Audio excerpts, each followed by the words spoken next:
San Francisco, California. Please make some noise for Josh Johnson!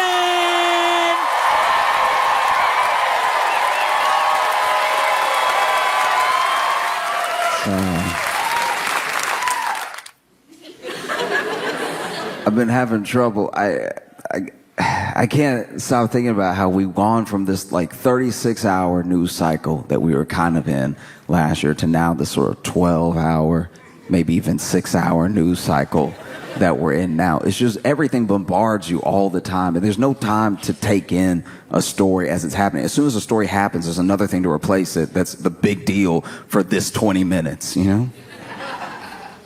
And it's hard to even vet stories now. Like, there'll be a story that seems like a big deal, but the more you think about it, the more you're like, why'd you tell me that? But it'll be big news for a second, and then it'll be like, oh, but then that was just wasting my time, okay? Like, I don't know if you saw, but apparently after all this time, they've nailed it down. They've solved it.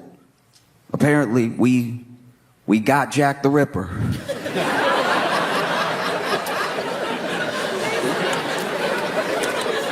Some would say a little late. Some would definitely say that all the women alive now are worried about the men alive now. But at least we got Jack the Ripper, you know?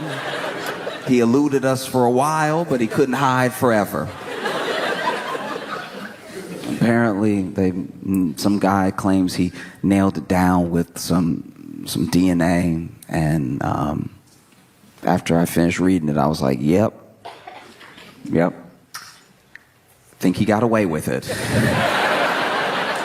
Because that's the thing, it's like you're inundated with so many different notifications, so many different news stories going down the line. You can't even enjoy the little things that aren't even quite news, but like, remember when a video would be viral for like a whole day? And we'd all share it for like a day. We at least used to have a day. And now there's so much news, you don't get to enjoy anything for like a full day. And not everybody even sees the thing that's dope. Like, this is just me personally, but I've very much been enjoying how terribly these Dove releases have been going at funerals.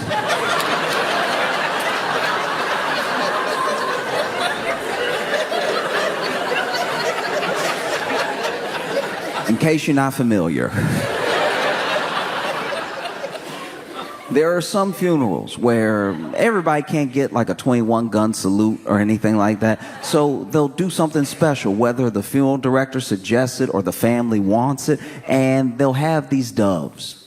And it depends on how they want to do it for the funeral, right? Some people say some sweet words and they release one dove at a time. Some people say some sort of message. They give a eulogy either at the cemetery or at another special place to the person that passed, and then they release all the doves at one time. But one thing that's been happening consistently is they will stand people in a line and give them the cue to release the dove. And when you see a dove release, it does make you feel something. It's like a powerful thing. I understand why it's such a symbol for people. But the last few videos I've seen, the doves do just sort of die rather than fly away. There's one video that is truly spectacular. It is art to the point where I worried it was a sketch. There's 3 family members standing in a row, and his first one's cute to throw the dove up, and she goes, even bends her knees a little bit, really give it some oomph, and the dove bounces off her hands and then bounces off the ground. As she snaps back, she's like, ooh, I hope that's not an omen. And then the second person releases their dove, and that dove flies off beautifully. And you're like, okay, not so bad. And then the third person goes to release his dove, and I think he knew his was dead. If anything, I feel like he pitched that one. He was trying to, like, if I can toss it high enough, maybe it'll wake.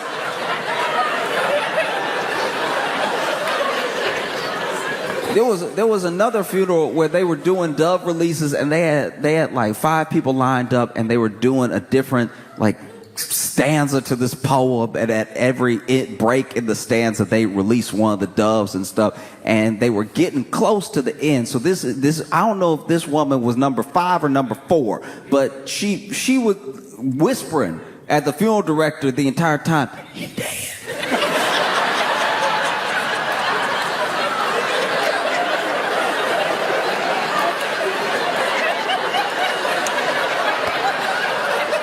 And the funeral director's like, what? Hand me another one, he dead. And the funeral director's like, that's all I brought. What do you mean that's all you brought? He clearly dead. She's like, funeral director looking at him, trying not to interrupt the beautiful poem that's being read, and he's like, no, he's asleep. He's asleep, he'll wake up, just throw him, he'll wake up. You throw him, he'll wake up. And they released the second picture, and the third picture is right here, and she's like, this is a dead bird in my hand. Don't play with me. Find another bird. And he's like, I swear it's asleep, just throw it. And then the third person throws theirs up, and then they read the poem, and the woman's standing there like,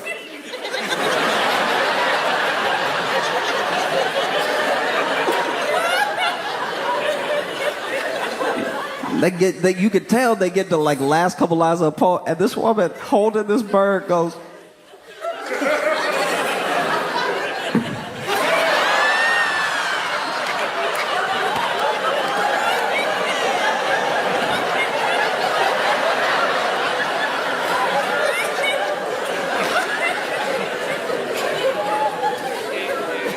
she just trying to like wake this bird up, and then they end the poem, everybody looking at her, and the funeral director like, and then sure enough, she go to, and the bird just plopped down. And she was looking at the funeral director daggers like, this your boy?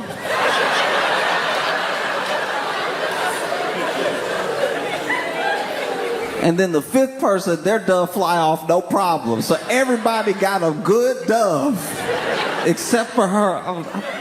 I felt for her. One thing I don't know if everybody thinks about when it comes to those dove releases is where they go. What's next? I don't know anything about this, so I don't know if the dove returns and they just know to go to the funeral director's house or something. I'm assuming they start a new life. Like, I'm assuming the dove gets thrown in the air. It was like, what a beautiful ceremony. I didn't know them, but y'all sent them off right. And then they fly off and try to get things going themselves. I'm just trying to imagine what it would be like to be like a released dove at a Bronx funeral. You're a released dove at a Bronx funeral. And then you land on some roof somewhere. You're like, all right, I guess I gotta get my bearings. And then a pigeon land right behind you, just, what's up, sweet thing? Pigeon just seemed like a very rub the belly bird, It's like, how you doing, huh? Hey, you looking fine as hell. No spots or nothing. Hey, you must be new to the city. Let me show you around. I know where the good spots are. But that's the world we're in now, Nothing but news stories, nonstop. Everything's coming at you. We've gone from this 36-hour news cycle to 12-hour, 6-hour, 4-hour on a really bad day. And you cannot care about everything. You can't, you want to have empathy, and especially when something's big, you want to care about it for as much attention as you feel like it deserves. But then another thing happens, and you're just daisy-chained bad news all the time, or what's supposed to be important news all the time. And so sometimes things fall out of your head because you're like, I can't focus on everything at once, and some things I can't do anything about. you know? And so after a while, you haven't heard about something long enough, you just assume it's been resolved if nobody's talking about it. But nobody's talking about it because there's so many things to talk about. And you also have to measure up how you feel about the world right now with the fact that everyone trying to give you news about the world also wants your money. They want a subscription from you. So they're just inundating you with all this stuff because, like, maybe you'll like news from us. So we'll just keep sending you notifications. Because there's always a lot happening in the world. That's not different. The fact that we have access to it is different. Like, I was thinking about all of this last week. I was just sitting there and thinking to myself, dang, we never did get those astronauts down.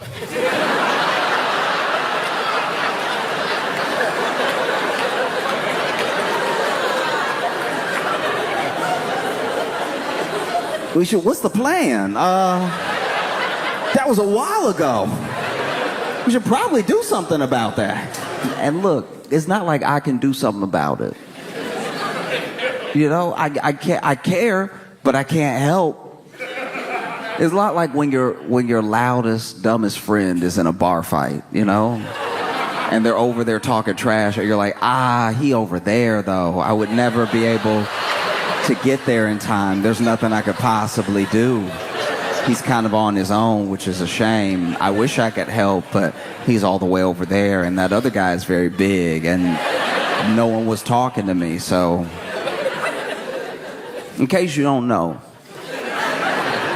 in case you missed it, which is understandable, there were 2 astronauts that went up, Butch and Sonny, and they went up to the International Space Station, and they were the first to, I believe, man this Boeing Starliner. So they went up in this Boeing Starliner, which some would say was a mistake. Because I don't know how many news stories you consumed last year, but Boeing was not having a fantastic year. And Boeing has different divisions, by the way. It's not all one thing. It's one company, but it's not all one thing. Everybody's not working on everything at the same time. So the plane people and the space people aren't necessarily the same, but by and large, as a company, wasn't looking good. You know? And so they went up to the International Space Station with this Boeing Starliner. And I'm not going to act like I understand or know how to do what astronauts do. I don't get it, and I'm glad that they do. Because astronauts, NASA, all of these experiments that they do in space have yielded incredible things for us down here on Earth that you wouldn't necessarily even connect to space. You know, like memory foam, inner ear thermometer, all the times that they've had to solve a problem up there, it's led to us having something dope down here. So keep going to space. I think that that's great. I don't know what you do up there, but all I know is it makes my life better, and I appreciate it. You know, because everything I know about working in space, I know from the movies. And whenever I see it in the movie, it's just the astronaut outside of the ship with a wrench.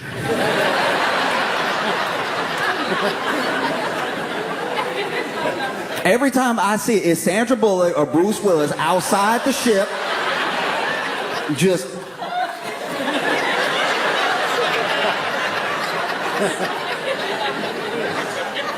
I don't know what it is about space that makes screws so loose, but like, I genuinely assumed that a quarter of being an astronaut was just tightening. I don't know why space is so loose, but it's just you gotta keep it tight all the time.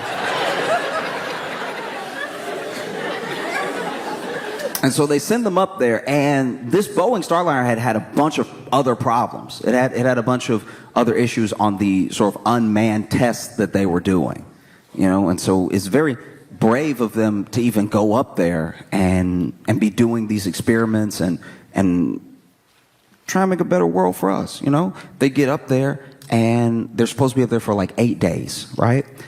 And I don't know if they caught it or it got caught down here, but there were a bunch of problems with the Boeing Starliner. Some of them were helium leaks, because helium is incredibly hard to just capture, just keep it so light, and it's very easy to escape. And then they were worried about the thrusters, And so they were worried about control issues if they were to come down, right? Because Boeing used to be a better company. Boeing used to be a company that put engineers and innovation first. And then they had a bit of a merger, and that merger started to prioritize shareholders, prioritize the money. And so some of that innovation, some of those engineers started to fall to the wayside, and you have what we get now. Planes that make you a little nervous, and ships that only go one way.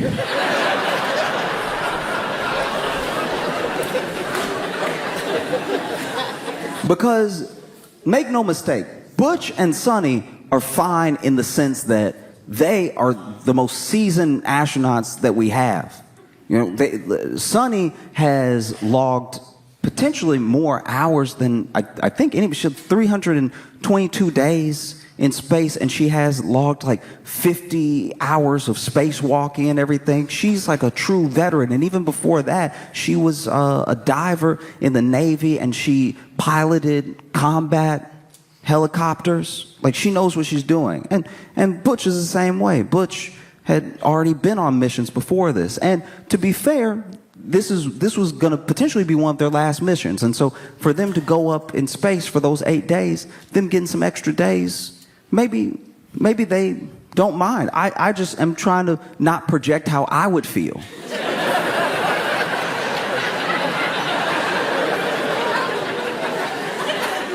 Because if it were me, because once again, I'm not an astronaut. I can never be an astronaut. Not good enough at math, throw up too easy. So I don't give off astronaut, right? But if it had been me, if I had gone up into space, it was supposed to be 8 days, and then they were like, ooh, that ship, may not be able to send you back down in that ship. I would be like, oh, okay, cool. So when's the next ship coming up? And so some of this is being explained to me by my friend, so forgive me if I'm like a bit incorrect, but he's saying that not only are they good because of how seasoned they are and how much they genuinely love being in space, but also because they have these like pods and stuff and different things they can send up to give them supplies, give them food and everything, give them things to continue their experiments, more wrenches. I don't know what it is, but like they can send stuff up. And so in my head, I was like, oh, okay, all right. Like if you can send stuff up, like you can send a pod up or whatever, then why don't they just, like why don't they just hop in the pod when all the food, like they after they get all the food out and they eat the food, oh, delicious, and then they get in, they could get in the pod, right? And then take the pod down. He's like, no, it doesn't actually work like that. You know, it's not a manable ship and it's too small and everything. I was like, oh, okay, cool. Why don't they make a bigger pod? You know, enough to like fit people with just some seats, just for fun, just some seats. And then they send that up, and they could even put like an Xbox controller in it, just to have something, you know? And then send them down with that. And he's like, Josh, it doesn't work like that. Like, everything you're saying doesn't make any sense. And I was like, okay, I understand that everything I'm saying doesn't make sense, but the way it does work is also sound like it doesn't make sense. To me. Just to me. All right? I'm not Butch and Sonny, and I'm not going to speak for them. I'm talking about if I was in space for too long, if it was me, which it will never be. It's not going to happen. I would pass out. So this isn't even a problem that we really have to discuss. I just couldn't get it out of my head. Because in my head, it's like to send me something, but not let me come back down in the thing you sent me would be like if I was stranded. Imagine, stranded on Earth. Let's say I'm just stranded on Earth somewhere, and you're worried about me, and you're worried about me having supplies, having food and everything. So you send me an Uber Eats.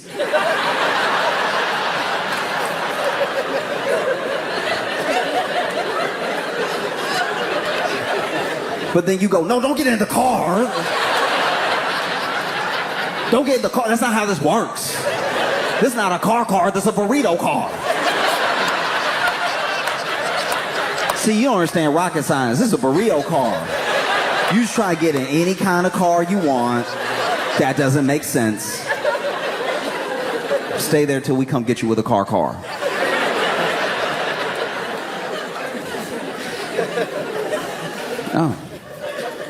Oh, it's tough. It really is. Because if you read articles and if you listen to interviews with Butch and Sonny, they're not just in great spirits. They, if they're to tell it, are getting all this extra time in space. Space is their passion. It's their happy place. And so it's somewhere where they can go that is unlike where any of us can go. They see a perspective of the earth that most people will never get in person. That's beautiful. And the expanses that they get to wake up to, that's incredible, you know? And so if this really was going to be one of their last missions and it lasts all this extra time, there is something to be said for like, wow, I really got to spend a surprising amount of time in space. And I hope they feel that way. I really do. I just know if it was me, I would also be putting a good face on. So that way, everybody's working real hard to bring me down, and I can whoop some ass. That would be... Because you know how when you're on the phone with like customer service or something, you got to be extra nice, even though you get madder and madder and madder. Because if you start cursing, they're like, every time you swear at me, my computer seems to jam up. I don't know how the two are related, but they definitely are. May want to fix your attitude. No, I'm playing as nice as possible until I get down. And best believe when I get down, we're having it out. And I'm not even like a bad man like that. I can't even fight, but I tell you, I'm biting the first person I see.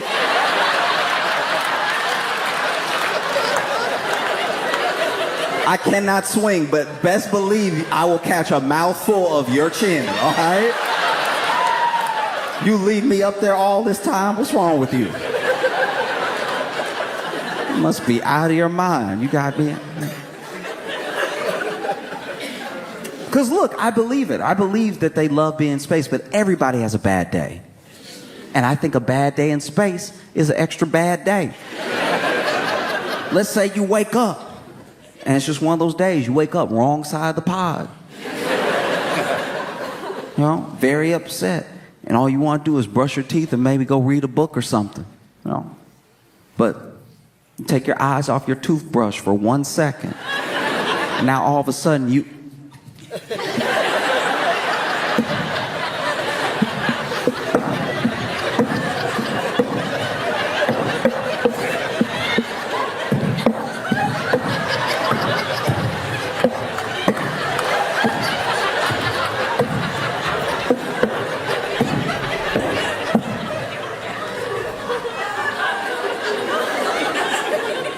grab the toothpaste.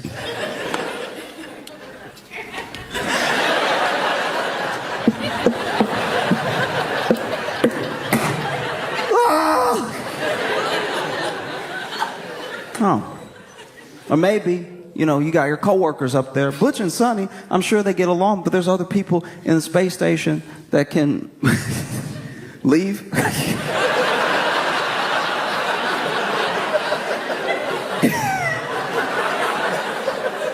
And so I'm sure, you know, you have your disagreements with your coworkers. We all have it. We all have it.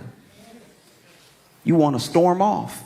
It's very difficult in space. You want to storm off, but it just doesn't hit the same. Because when you storm off, you want everything to be perfect. You want to be loud as you storm off. Boom, boom, boom. You know what I mean? You want the feet to be slamming. If you slam a door, you want it to really shake after it slams and everything. You don't get any of that in space. I remember one time I was trying to storm off. I felt like I was in the right, and I was done. I was really angry, and I tried to storm off. But I had a small hole in my shoe, and it had rained the day before. And so I was squeaking as I walked off. And that's a hard thing to come back from, because I had the storming off words ready. I was like, this discussion is over.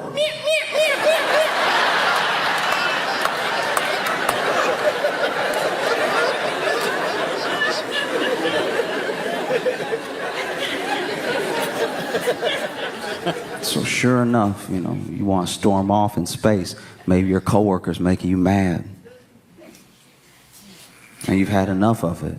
You've been up here for, 2 extra months or whatever. You just want to go. So you're like, all right, that's how you feel. That's how you feel? All right, then you know what? You can finish the experiment yourself, because I'm out of here.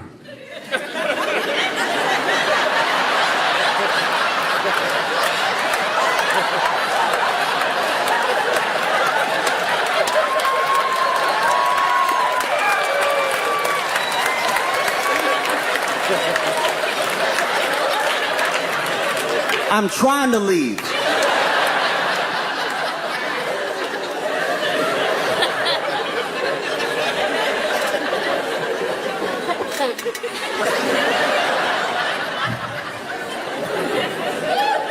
Well, I can empathize with where the astronauts are coming from, because I worked at a grocery store, right? And give me a second.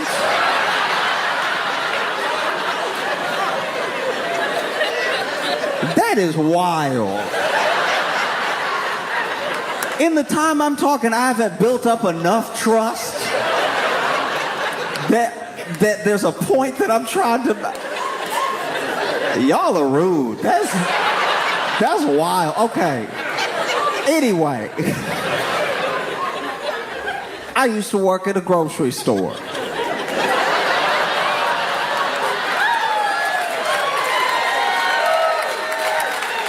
And I worked at this grocery store, and one of the reasons I wanted the job and one of the reasons I got the job is because my apartment was only going to be 1 mile from my home store. So I could walk to work, and if I was late, could run, right? And then sure enough, when you get hired by this particular company, when you work for the company, you don't work just for that one store, you work for the district. And so what they can do is they can put you in different stores if they need to patch up. Maybe somebody quit and they need to patch up some shifts or something like that. And so when I first get hired, I'm willing to go wherever. And I'm only at my home store, but I'm taking up people's shifts. If anybody needs to switch with me or needs me to take their shift, I'm taking it if I can. I'm coming in every time they call me in because somebody called out. I'm actually coming in so much that I get a bunch of overtime, then they get mad at me and tell me to stop. But I was like, you called me. So I'm sorry I didn't self-snitch on the way in that this was hour 48 this week. Like, thought you needed help. And then one day, I get put on a different store, a store that's really far from my apartment. And it was because someone had quit abruptly, and so they needed someone there that week. So it was only supposed to be that week. And I get there. I had never been to this store before, but it's in a bad, it is in a remarkably unfortunate, it is in a bad neighborhood, okay? And I don't mean bad neighborhoods in like they have crime sometimes. I'm talking about fundamentally everything about this place felt like the worst version of the Twilight Zone.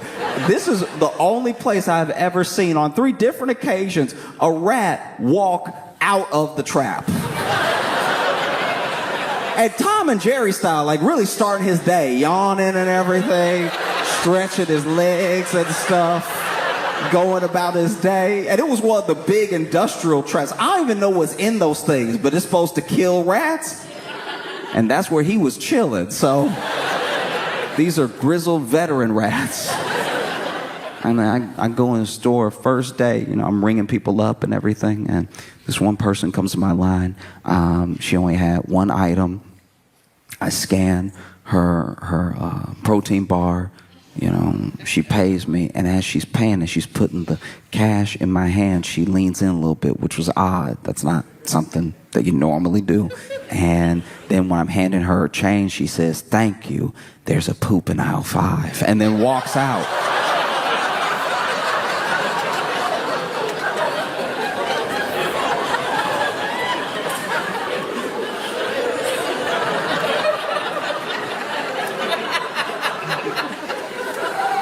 And I'm sure she didn't do it. I'm sure she didn't do it. But the way she walked out so quickly, I was like, do you have something to do with this? And so, It's not really my problem. I'm hoping she was just joking.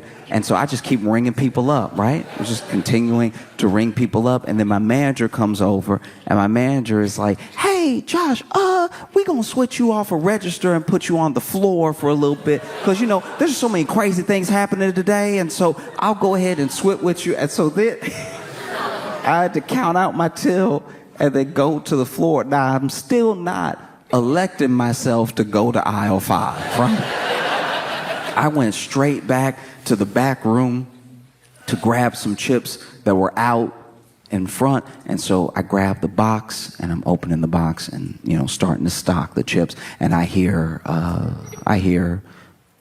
scream. And so I'm like, okay, it must be real. I just hear someone go, whoa, whoa, whoa.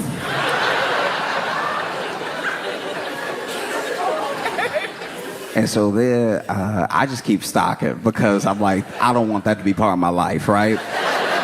And then I get a tap on the shoulder, and it's my manager. She's like, hey, there's a whole like situation on aisle 5. If you don't mind checking it out real quick. And in my head, I'm like, I thought you were gonna be ringing people up. You just been trying to set me up this whole time, using some very convenient language. And so I walk over to aisle 5, and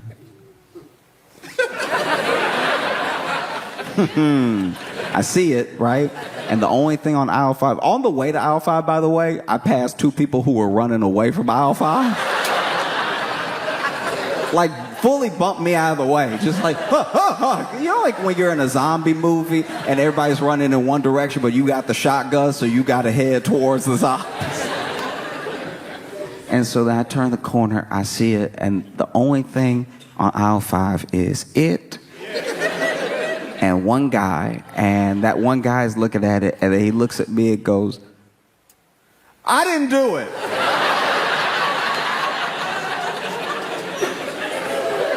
Didn't think you did, dog. Like, I understand you being just as shocked as I am. And so then I go to the back because I don't really know what to do. You know what I mean? Like, this has been laid at my feet, and I don't feel prepared. And so I grab the broom and the dustpan and the kitty litter. And so that I go ahead and like scoop and litter and everything. And that was day 1. That was the first day that I worked at that store. The second day, this older lady walked up to me at the register. I started ringing her up and everything, and she was hitting on me hard. And she was hitting on me in the way that older people can hit on you because they're not saying anything vulgar, but they're being very vulgar at the same time. They're not using the words, but you can tell the intent is there. And so she walked up and she was like, hi, young man. And I was like, that's the wildest I've ever been called young man in my life, because she really hit that hard A with the man. It lasted forever. She's like, how you doing, young man?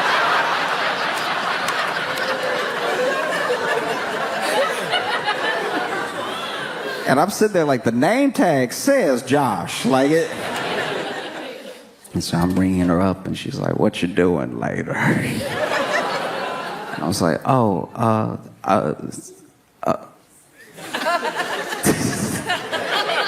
work. I'm just ringing things up as fast as I can. And then she's like, can you bag it for me? I was like, sure. I'm putting it in the bag. She looks at me and she's like, I like the way you do it. And I'm like, you can see what I'm saying. Like, this is X-rated, what she's doing to me right now. But it's all under the radar. It's all, if you try to call her out for this right now, she'd be like, I'm not doing anything. But like, we can all hear it together right now. Like, I like the way you do it. I'm like, oh, okay. Thank you. Thanks so much. Meanwhile, I'm just ringing up can after can of prunes. It's just nothing but prunes. It's like the store's worth of prunes. In my head, I'm like, there's no way she's gonna be able to carry all this. Put the last one in the bag. And she was like,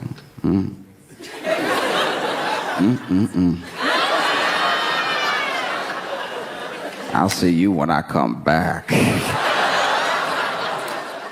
And I've never felt more undressed in my life. It was day 2. And day 3, I was ringing somebody up. My manager walks up and they're like, hey, just so you know, watch that guy over there. You know, turn your head, watch that guy. And she pointed to this dude and she was like, look, we forgot to mention this, but he does come in here periodically. And you just need to watch him because he will eventually start arguing with the cantaloupes.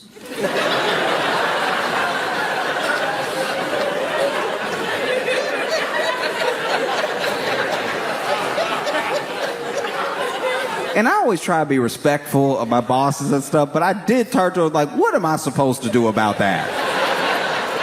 Break it up? Like, what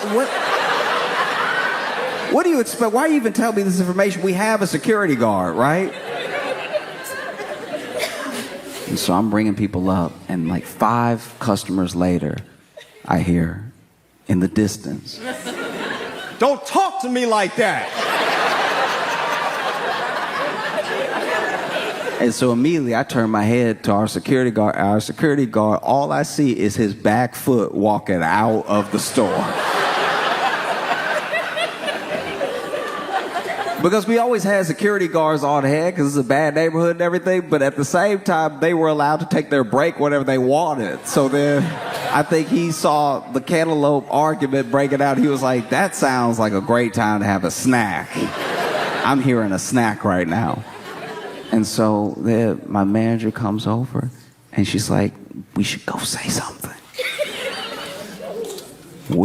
And so we walk over and this dude's holding this cantaloupe and, you know, letting the cantaloupe have it. And he's like, you always do this. And so I'm like, hey, sir, how you doing? Hello? Hi. And he's not listening to me at all because this is the point in the argument where he got his receipts ready. He's like, no, because last time you said, he's like making all of his really good points and he doesn't want to be interrupted. Right? I was like, hey, could you just keep it down a little bit? You're scaring some of the other customers, right? And this guy was like, oh, I'm sorry. Which I could not have seen coming. This guy goes, oh, I'm so sorry. I didn't mean to get loud. It just, you know how it is.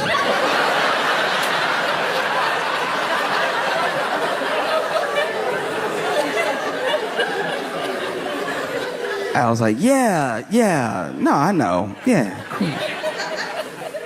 I'll go back to ringing people up, and then like several customers later, maybe 10 customers later, I see this dude in my line. And I start ringing up this one customer slow because I was like, maybe someone else will finish in time for him to get in another line. I do not want to have a conversation with this dude.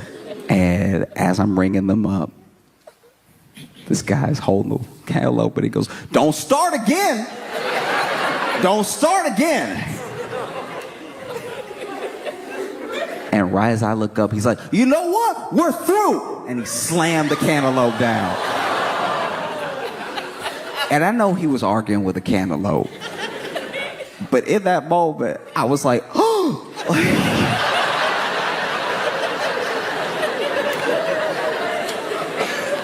This dude storms out of the store and everything. And I got to clean the cantaloupe up. And as I'm cleaning up, I'm like, I'm sorry he hurt you.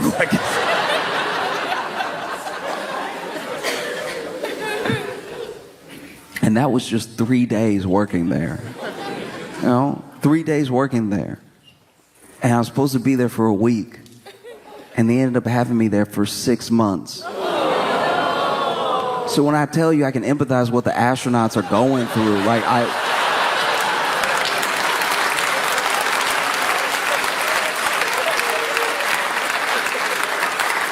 some of y'all should be clapping because you didn't believe in me at all. Like, Like some of y'all, as soon as I spoke, you're like, he thinks he's an astronaut. Because even if you love space, even if you love being up there and that's your happy place and everything, which I totally get, and I hope that that's the case. I'm sure if you went up there and they told you it was going to be 8 days, that you probably had plans. It was June of 2024. I'm sure you wanted to do something else before the end of the year besides float. You know, I'm sure they would love to. I'm going to go out on a limb and say it, probably vote in person. That probably would have been great. And now they're up there. And I even saw an article that said that they had initially said it was going to be February of 2025 when they were able to get them down. They told them that in September.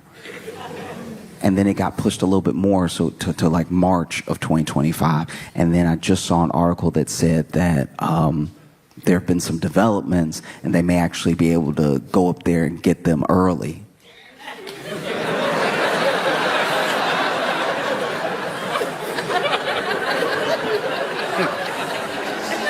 If it were me, I'd be like, don't say early around me. Don't say early around me at all.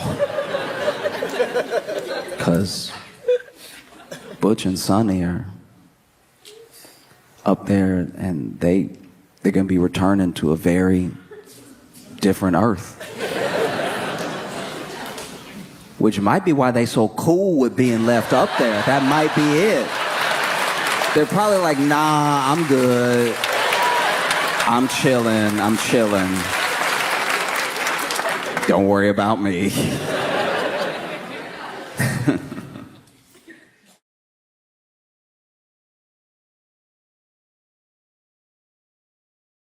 This tour is special to me, and it's the first time I'm able to really do what I want to do and move how I want to move, as far as all the parts that go into it. I can't wait to see you there.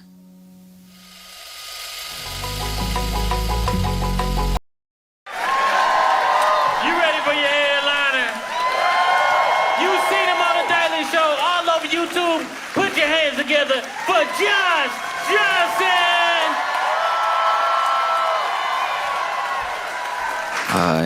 I don't know about y'all, but I just paid my taxes and they got me.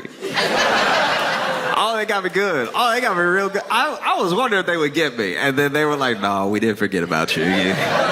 We think you're special. We would never forget. And I know they charged me extra. They got me charged me extra because they know I won't survive jail. So they're like, he gonna pay it. Just write a number. He'll make it happen. It's been great traveling this week. I've been able to go to Milwaukee, Madison, now Minneapolis and everything. When I was in Madison, there was something sort of curious that was happening. You know, I like being in Minneapolis because y'all smile an appropriate amount. You smile when something good is happening. You know what I mean? When I was in Madison, there were so many errant smiles. There were people just looking forward like, huh. I've never been in a city. I told them this too. I told them this to their face. I was like, y'all all walk like you walk into the light. Like, this is crazy. I try to be a jolly person, but this is insane.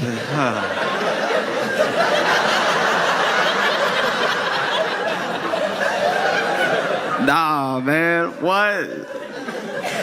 It was wild.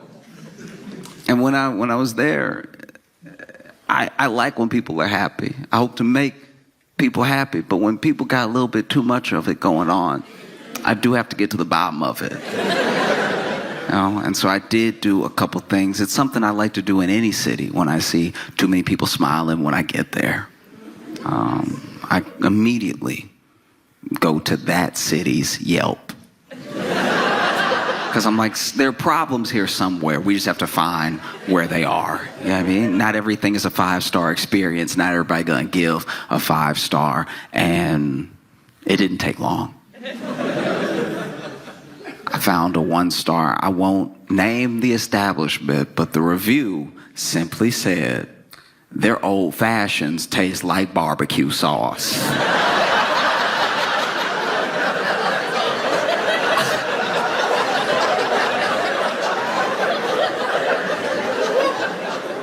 Let's be clear about something. You have to have such a fundamental understanding of how old fashions and barbecue sauce taste to take a sip of alcohol and go, no, that's Sweet Baby Ray's. I know Sweet Baby Ray's. When I taste it, you not slick just because you thinned it up a little bit.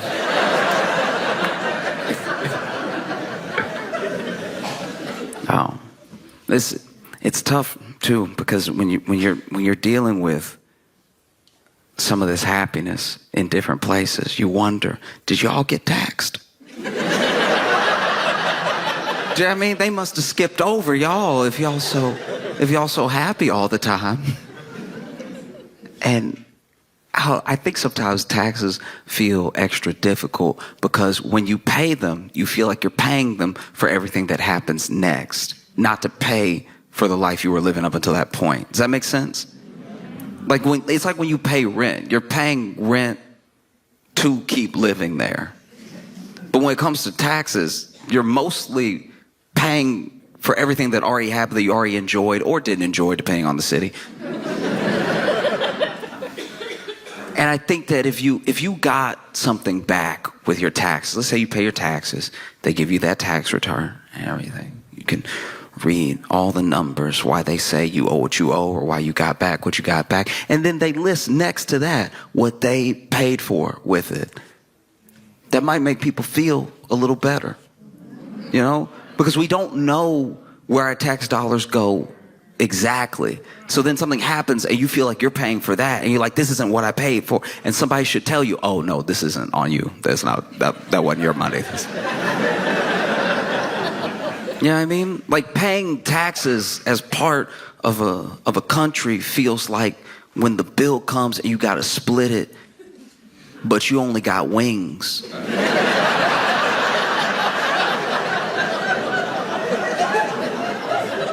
Like, hey, I got 6 wings. All right, there are 6 sets of bones in my basket. I didn't take any errant bites or anything. And some of y'all are alcoholics. I am not prepared to split this bill with you. You have your barbecue sauce old fashions. You have your...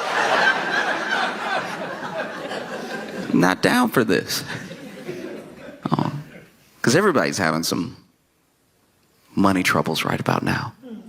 I mean, from all different ways. People are getting squeezed in lots of different directions, you know? Like we already know, tariffs are almost old news now. But the fallout isn't. The fallout is fresh. The Dow has only dropped by 1,000 points 11 times in history. And 4 of them were in like the last 2 months. Like this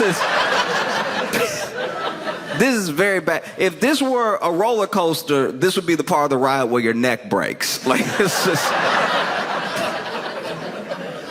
Engineers don't build this way. This is not safe.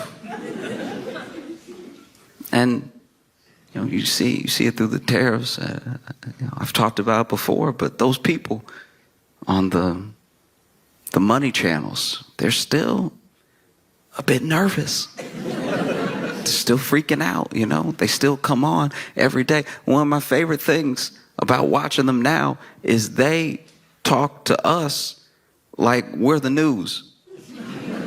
They're there doing the news, but they looking right in the camera like, I don't...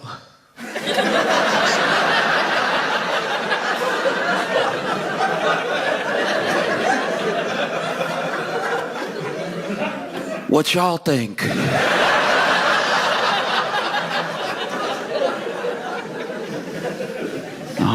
It's bad. You know, like just this week, you know, you had people losing money in all sorts of ways. I mean, Christy Noah.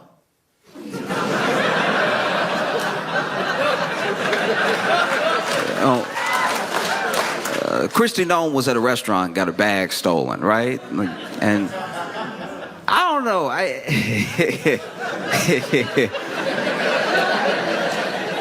It is wild. Okay, because then you have to. Okay, I'm trying to figure out how to put this. Okay, so then when you report your bag as stolen, right, and you got to list the contents of your bag, you know, her bag had her driver's license in it, had her passport in it. She had $3,000 in cash in her bag. $3,000 in American dollars. $3,000 in cash. What you doing, Christy? That's $3,000. North American, South of Canada dollars. She had $3,000.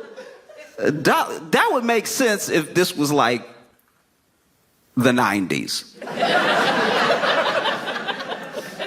You know, it's the 90s. You got it like that. You got 3,000 on you. You know, okay, you might see a food truck, want to treat the town.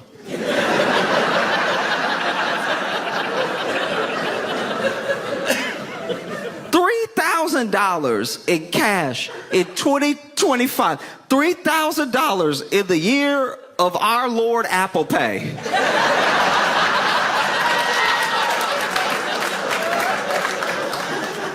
If I had been the cop that she reported to, that the business, and she told me, listen in the back, oh, my DHS badge, my passport, my driver's license, so much stuff was in there. I had a couple of Jolly Ranchers, and oh yeah, $3,000 in cash. I'd be like, oh,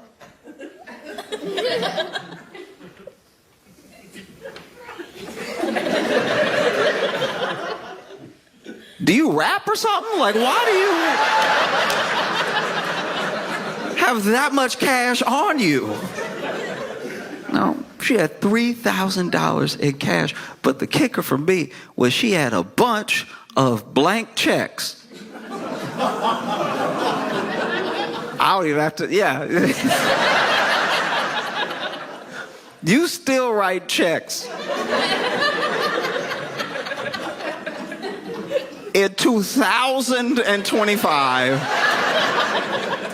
you just got that blank check on you just in case something pop off, and $3,000 in cash isn't enough.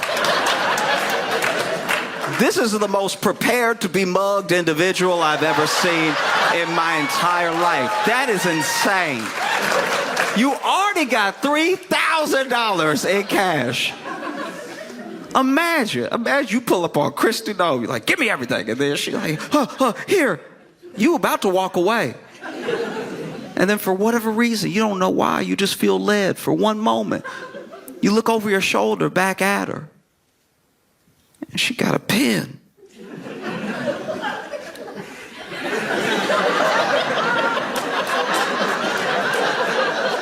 You said give you everything, you know.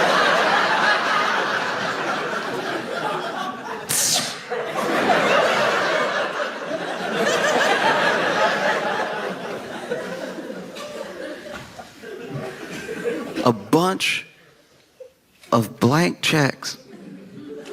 I don't even know if the thief would know what to do.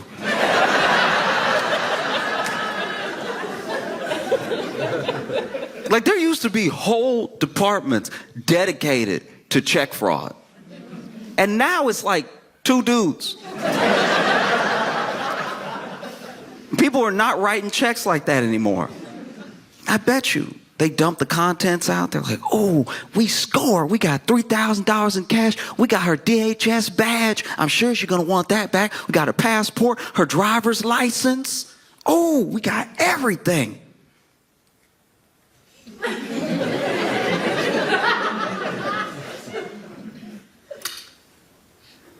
why she got a bunch of little papers with her name on it?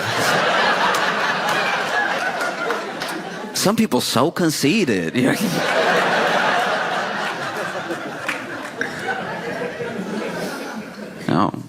Because I had an incident happen to me when I was in college, where I left for the break, and when I got back, the RA, resident assistant, comes up to me as soon as I get back on campus, and she's like, hey, I'm going to walk with you to your room. Now, you could get in trouble at the school I was in. It was a dry campus. You could get in trouble for like having alcohol in your room, or like if they found anything. Sometimes if there was even a whisper of something in your room, they'd at least want to check it out. And so I didn't know if maybe somebody had said something. I lived in my own room. I had my own like dorm room by myself. And so I was like, I know nothing should be in there that I don't know about, unless maybe I left it unlocked. Somebody put something in there. I don't know. So I'm kind of freaking out on the walk to get to my room. And then I go ahead, I open the door. And before I open the door, she's like, okay, don't freak out.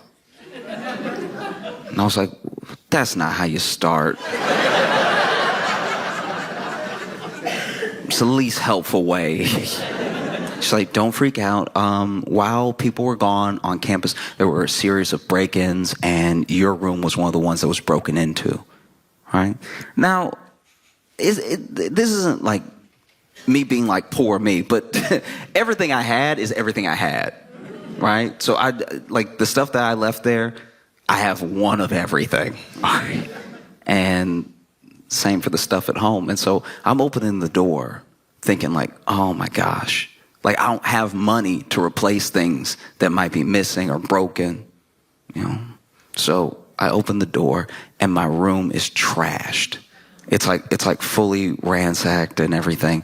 And then she's like, you just make a list, okay? Make a list of everything that's missing, and we'll figure out if like the Department of Public Safety on campus and the school at large can like help you recover some of it, or maybe, who knows, maybe the school can like come up with the funds to help you get the stuff that was missing. And so I look around, and I'm moving clothes out of the way and all this stuff. I opened my closet. They were in my closet too and everything. And it takes a little while, but quietly I realized to myself that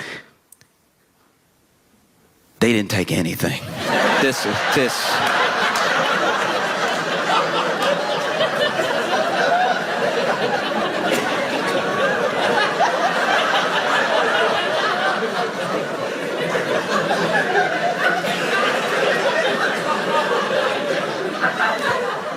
How embarrassing it is to get your place broken into, and a thief is like, I'm good.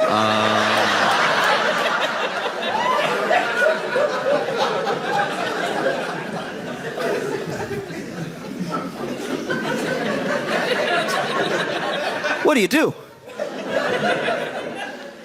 What do you do? I'm in my head, quietly walking around. RA is still standing in the doorway and everything. I'm getting defensive in my head. I'm like, all right, I got a couple of good DVDs. All right, they not Fight Club fans. Like, I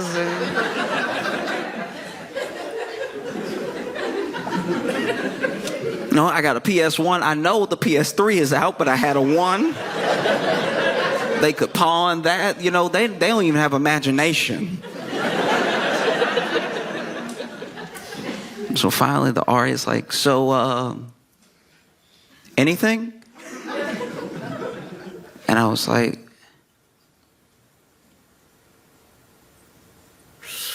yeah, they took my Gucci watch. I had 2 Chanel bracelets. You gotta put the bracelets down. Please write the bracelets down, okay?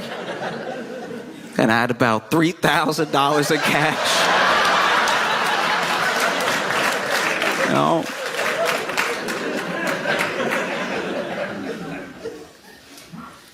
It's difficult when people are feeling like they're squeezed so much financially. Like there are things that you have to pay. But the thing, I guess, that gets me sometimes when it comes to paying tax, I feel like some of the reluctance around it is that it feels like you work all year and then you get taxed for this money that's going to be spent on a bunch of things that you didn't agree to, it less like you worked all year and it's to pay for the things that we already enjoyed. Does that make sense? Like the framing of it, I think, is why people have such a problem. You know, like if you just sent back the tax return and then listed the stuff. Yeah, I mean, we might be like, oh, I didn't know that I kept the bridge open. That's good. That's pretty good. I use that bridge every day. I'm glad it's not in shambles. That's fantastic news. You have to pay your taxes not just because the government is telling you to. It's not the government being some big bad meanie or something. It's you live here. And you use the road, so maybe chip in so that it doesn't fall all the way apart, you know? And like that's not to say, really quick, that's not to say that I just pay my taxes blindly and love it and never question where it's going, because it is your money as well, so you deserve to have some say in where it goes. That's why we elect people to Congress. You know, it's why we pick the officials that we pick, even on a local level, because we're like, you work for me. You are my employee, and here are the things that I want to see. These are things that I don't want to see. It feels like in this moment, we're in a real predicament of, I guess the best way I can describe it is I used to work at a store, and when I worked there, they promoted this one guy that was like, one of us, one of the cashiers. They promoted him, and they really shouldn't have done it. They clearly weren't paying attention. Like I was barely a good employee, and he was worse than me by far. And they promoted him. I was like, that blows my mind. And I wasn't jealous. It wasn't like I wanted a promotion. I felt like my duties to my level of commitment were right on par. Like I was like, let me stack the grapes. Let me stock the shelves. Don't ask me to do more, and I promise not to do less. Okay. But he was actively bad, and they promoted him. And a good example was he wanted to go to business school, and one of the assistant managers said, "Oh, I used to, go to business school. Like I graduated from business school. I tell you what, I will give you all my old business school books. I don't know how much of it will transfer, how much it will actually help you, but it can get you started before you actually start school. You might be able to learn some of the basic concepts. It'll help you," right? And that was a very nice thing to do. He didn't need to do that. I respected that very, very much. He saw somebody with a dream. He wanted to help them along, And so he gave him these books. And I'm not even kidding. The next day, this dude comes to work and accidentally knocks over about a pallet's worth of wine because he was walking while reading the book. The book, I'm not even kidding, was called How to Understand Business. And this is who you promoted. We're in the business of selling groceries. We buy groceries from places, we hold them until people want to buy them from us, and then we sell them to them. We're in the business of buying and selling groceries. He will stand in direct conflict with our ability to buy and sell groceries. And you've promoted him. We're in a similar predicament now.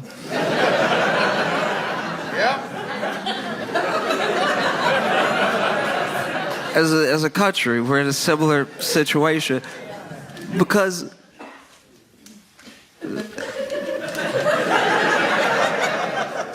Pete Hegseth got in trouble again for the same thing from before. Basically, if you're not familiar, a bunch of people who are supposed to were using the app Signal to, talk about war plans, and quick gist, they accidentally invited a journalist, and then the mission kicks off. They do the attack. The attack is successful, and everyone finds out, and they're like, that was dumb. Don't do that again. And everybody was like, we can't promise that. Like, that's not... Okay. Well, fast forward to rewind, we are in the same situation again, because unbeknownst to, I guess, anybody at the time, Pete Hegseth had not only been using Signal to discuss war plays, he had a whole other channel where he was just talking to his wife, his brother, and his personal attorney. And you couldn't. This is what genuinely bothers me. Like this is what actually upsets me about the whole thing. Some people are upset. They're like, I can't believe they were discussing such sensitive information that should have been, they can say it's not top secret. They can say it's not classified, but it's at least something that we should hold tight until the mission happens. And he's just discussing it plainly on this app that could be hacked. And it's like those things. Discussing it with people who shouldn't know isn't actually my problem. Maybe this is my own hot take, but I feel like that sort of thing happens all the time. I think anyone who's like married to someone in government, anyone who's married to someone high up in any business knows some things that they're not supposed to know. That's like human, actually. You don't think Michelle Obama? You don't think Michelle Obama was kept up at night knowing stuff she wasn't supposed to know? Do you hear me? You think Michelle Obama was in the White House like, Barack, what's wrong?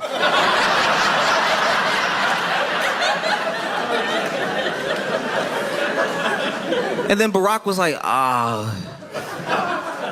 it's classified. No. I don't think that happened. I'm sure Michelle was in the White House minding her own business. Eating a veggie plate. Barack halfway kicks open the door. I've had it up to here with them. Okay? They want to kill everybody. They want to blow the world up. Now you sitting there, you Michelle, you like, oh, I don't even want my carrots anymore.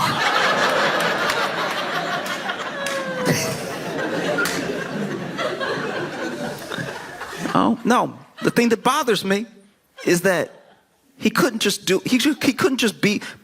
couldn't be professional, and wait for an hour till he got home to tell her in person. Like, just do it the way people normally do it. Walk in the door, be like, you won't believe. Like, that's the way you do it. But when I pay my taxes, I do get upset when I see it blatantly being misused. Like when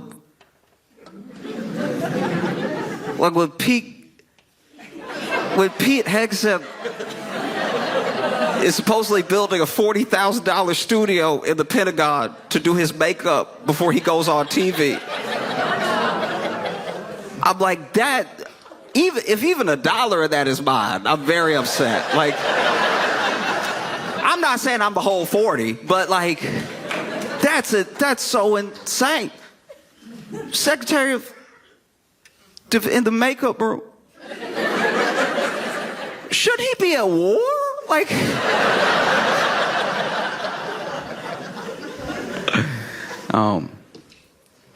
every once in a while, you come into contact with somebody that you know from. You know in a personal way, and eventually, maybe this has happened to some of you, you turn on local news and you see them. And you're like, I knew it was going to be something. You know what I mean? Maybe it's the 8 o'clock, the 10 o'clock news, but they did something. You see that mug shot and everything. When I was in Chicago, I worked with this dude at our job, in the break room, we had a light sensor for the light switch. So you could just press it, lights come on, or, if nobody was in there or if you didn't move for long enough, lights go off, right? And one day I'm walking into the break room, take my break, lights are off. I walk in, lights come on, and he's sitting there, already in the break room, eating barbecue. And let me go out on a limb right now and say that if you eat barbecue in the dark, you are a murderer, okay? You're already guilty in my mind. If you are that comfortable with bones in the dark, there's no telling what else you're capable of. If you are that comfortable slipping and sliding on your teeth and tongue, a barbecue is messy enough in the light. You should have seen his face when the lights came on.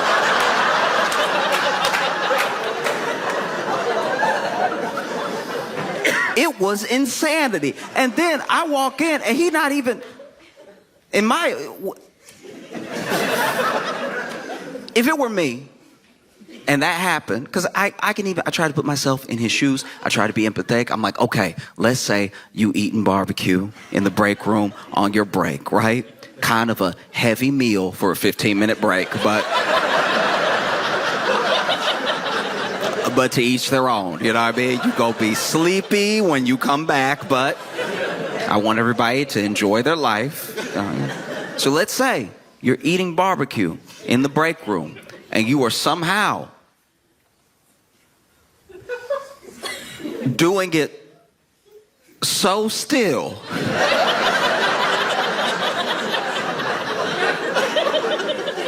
I'm not saying he should be hitting the rib like corn on the cob.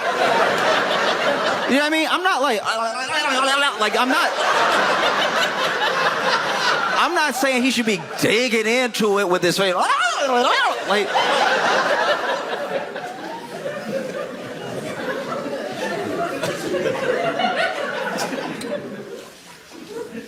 in case you're wondering, that is, at least in my mind, the sound you make when you eat barbecue in the dark. Like that. If you eat barbecue in the dark, you don't eat it like the rest of us. The rest of us chew like civilized people, but if you in the dark eating barbecue, you are wilding out. You're doing whole other sounds and effects that the rest of us don't do, you know?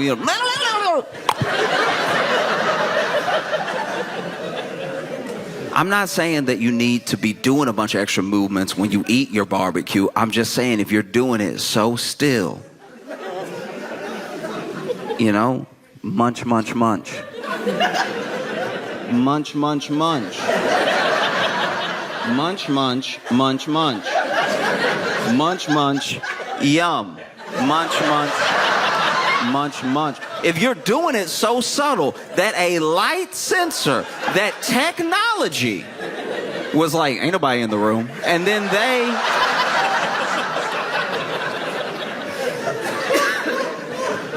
decide to shut the lights off on you, and you still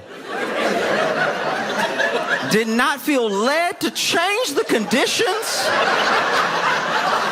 of your meal.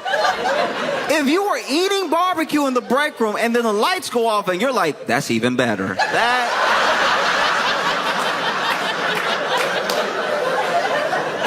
That tells me you're not right in the head. Something is going on with your mind or your spirit. Something is evil in you.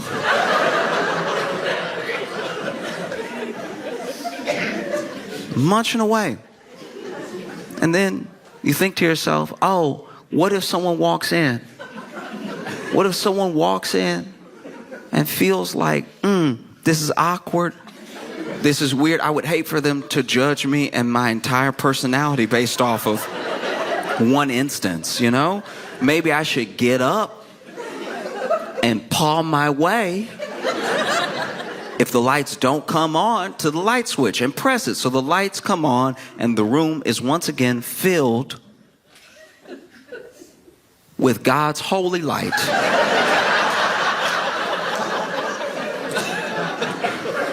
I even tried to extend that olive branch and be like, you know what? He probably didn't want to get barbecue sauce on the switch. You know what I mean? Maybe that's what it was. Maybe he thought if he was flinging his hands, he'd get barbecue sauce on the walls. That would look even scarier because now I walk in, the wall's red, you got a bone in your hand, you munching away. Really try to put myself in that headspace. Try to be fair to him. And after I got through thinking all those thoughts, I was like, nah, the whole thing was weird. No, I was right. It's insane.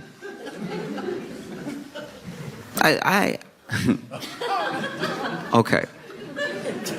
Side note. I left that job, right? And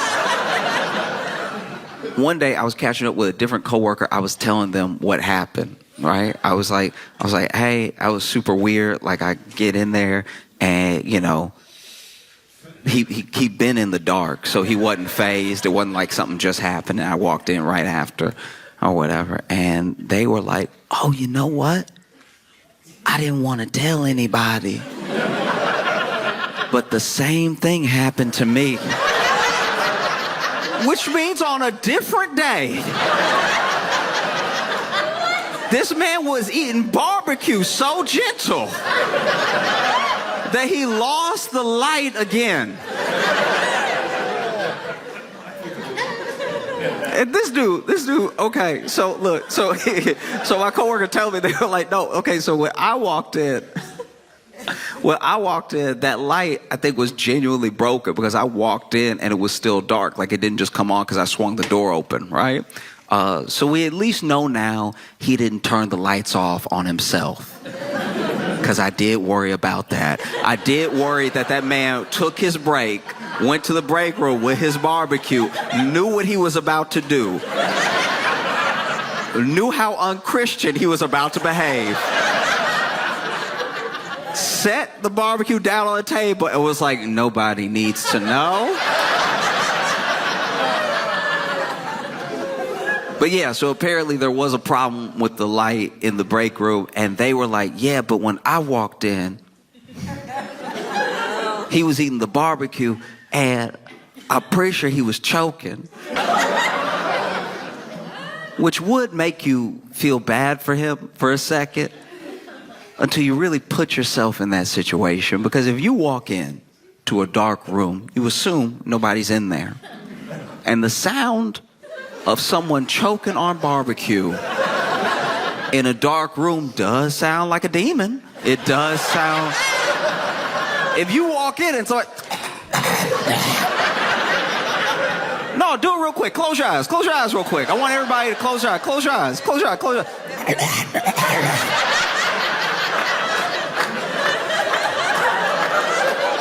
Piece of brisket getting caught in the back of your throat, and now you sound like Beelzebub.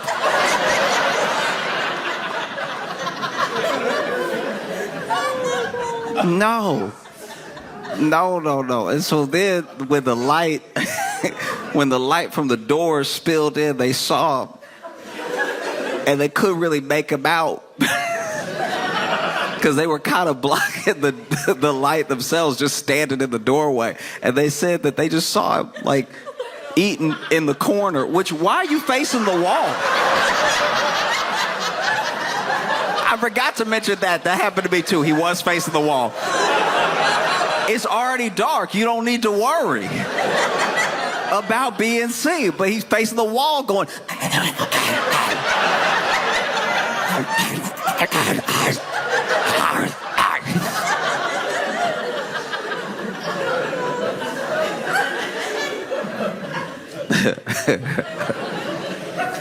I was like, what did you do? What did you do when that happened? And they were like, I thought it was a demon. I yelled out loud, I rebuke you.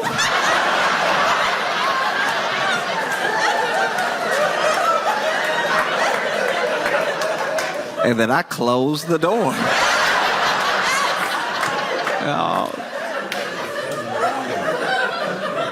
Oh, man.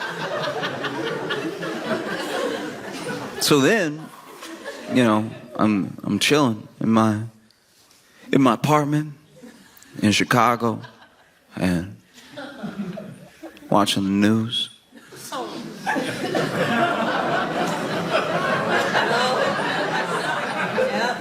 And I see a mugshot with a familiar face who had been arrested for trying to rob a barbecue restaurant.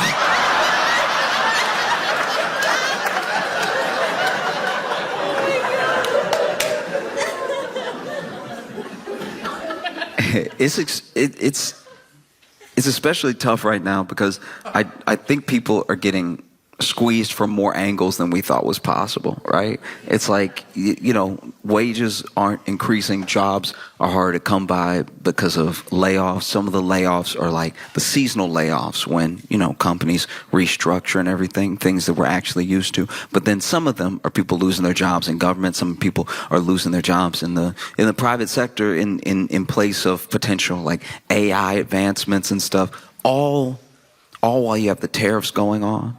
And I truly believe that some of it is preventable. Obviously, there's going to be ebbs and flows with every economy. There's going to be ebbs and flows with every country throughout its history of how rich it is or how markets fluctuate. Some of these are unforced errors, and some of these are things that just happen, but it's all happening at one time, And I think very basically, I wish everyone could agree on it, but we're not there yet, that just by being human, just by virtue of being alive, you deserve access to basic necessities, the most basic of things, right? And especially if you're working. If you are working full time and you're still struggling to get the basic, we're talking about food, water, and shelter. We're talking about the most basic things. And I think sometimes when you bring up the people who are having a rough time, they're having a rougher go of it than is just, right? Life isn't fair, but you build the scale so that things can level out, so that they can be just. And when you talk about people who are having a rough time, who need extra help to try to get level, and they're working, they're doing their best. I think people conflate that with people who want luxuries or they want something for free. These people are already working. We are the hardest working country in the world. We clock more hours than anybody else, and we every year have less and less to show for it. We have less to show in healthcare. We have less to show in education and possibility of upward mobility. Every year we work harder, and every year we have less. We take less vacation days than pretty much anyone in the world, and for all of our hard work, we are not seeing the fruits of our labor. And there are people who will tell you, oh, but if you just work a little bit harder, if you just do it this way, oh, I'm smart, I figured it out, you will too. It's people who are not addressing the fact that everyone does not get a fair shake. Like, you only need to look at me as an example. You don't think I want to be in the NBA?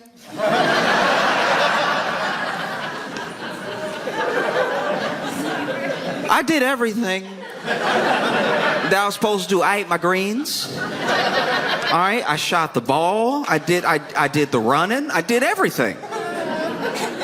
But trust me, if I show up to an open tryout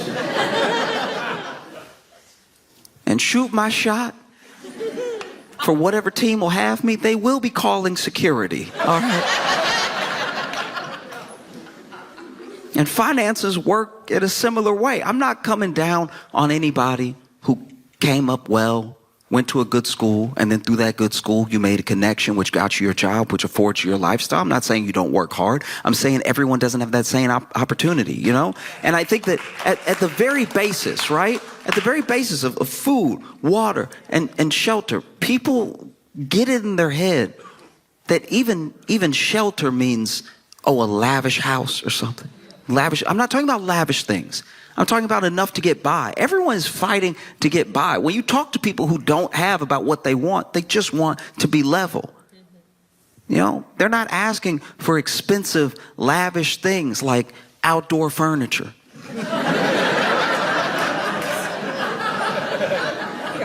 furniture is ridiculously expensive. It doesn't make sense. It doesn't make sense. It's literally outside. You don't even want it in your home. It's almost trash. I don't care how comfortable it is. You literally let it get rained on.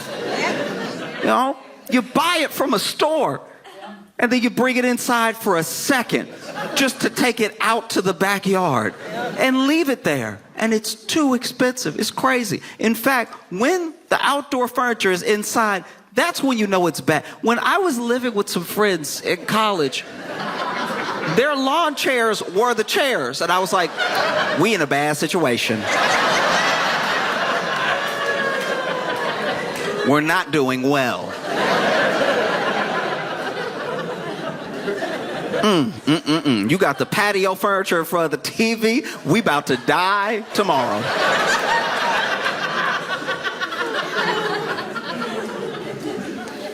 Whew. Yeah. You know? It's bad. It's bad. And it shouldn't be this bad, you know?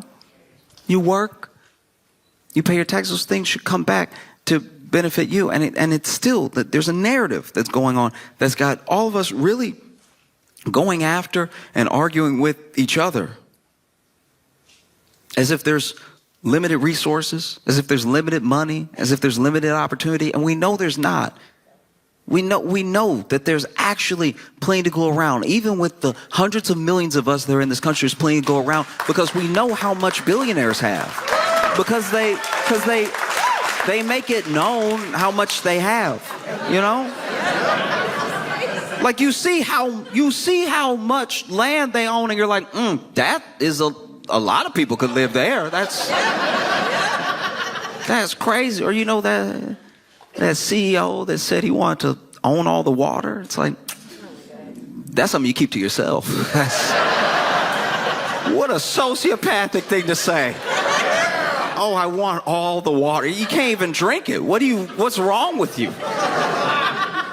That's what kills me. It's like people think that it's solely government. People think that it's their job. They think it's not. I promise it's not. And what really burdens me, what keeps me up at night is that these people are siphoning all this money. They siphon it from the government. They get benefits from the government. They get tax cuts from the government. They siphon all this money. They siphon your wealth from you. They siphon it in wages by the fact that they don't increase. They siphon it off of like shrinkflation when they act like they cry poor and then they charge you more for less. They siphon all this money, all to what end? To have a few people have all that money. All of that money, more money than anyone will ever need in their lifetime. And you know it because they don't spend it. They siphon all of this money out. They are literally parasitic. And then they dress like me.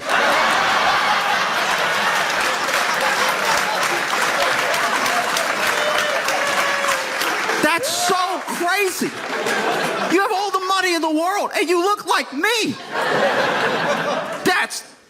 What are you doing? That's so crazy. Oh, it doesn't have to be this way. And I know sometimes you can feel powerless, especially when the big thing is happening, when the big thing is just going, you know. But it does with a movement towards any action that is based in the people's wishes, it has to come to fruition in any instance. And you see it all over the world. You see people rise up in whatever form it takes to make their voices heard. And it's still very much possible. I know that there's a narrative out there that you're like a cog, that there's nothing you can do, and that you might as well just scrounge up as many pennies as you can to get by, and that'll be the best you can ask out of life. You know? It's to the point now where even people who cross over that $1 million threshold, they enter that tax bracket, they still feel that way. You could make $500,000. You could have $300,000 saved up, and you might sell something within your company, make another $200,000. You might cross that $1 million threshold, even by just a little bit, and still be like, I'm barely getting by. And people roll their eyes at that. They scoff at that. But the way that things are set up, unless you are uber rich, is very easy to drop right out of that tax bracket. None of that is certain. You know, small business owners, some of them could be considered millionaires, but they'll tell you, they're like, my actual business and the people that I care for, the employees that I employ that depend on me for their benefits, for their livelihood. It's like we are month to month, right? So this structure doesn't end at just taking care of yourself. And it's why everybody, to the best of our ability, we have to be looking at the whole. The way that they play it is the way that benefits them every single time. Someone who's already a billionaire would love for you to just try to be like me. You can do it if you work hard enough. That's the narrative out there. They don't talk about how many government benefits they get, how many tax cuts they get, that they were born rich. They don't let any of that into the story because it would kind of ruin the whole thing. You know what I mean? So, you know, it's literally, it's up to you, because we're already there. We're already in a place where I don't see how things are just going to get better by themselves. People are putting burritos on layaway. That's insane. That's so crazy. There are apps now that they come to you and they're like, hey, we'll let you finance your lunch, dog. You know, pay $3 now, we got you. And they do. They have you. And they don't let go. And before you know it, it's been a month, and that burrito that was $12 when you didn't have it is $65 now when you're done paying for it. And it wasn't worth it. And it siphoned more from you. The things that weren't already taken. They can take your wealth. They're taking it now. They cannot take your worth. If you know your worth, if you remember your worth, and you fight for it every day, and you fight for it with who you vote for, you go to your town halls and you speak to them and you let them know, we hired you, you work for us, we pay our taxes, go tell them that this is done. It doesn't have to be this way. We can demand more, and the thing that we're demanding is not some sort of handout. We're demanding our work back to us in proportion for how hard we've worked. These people believe, they genuinely believe that they built this company up by themselves, as if there's some idea truly as a self-made man. It's like, even if you built a company and you ship the things to the people and they love your product and they want more of it, and you think you're such a genius, there are people driving that truck. There are people packing up those packages. And then there's the road that you didn't build. You know?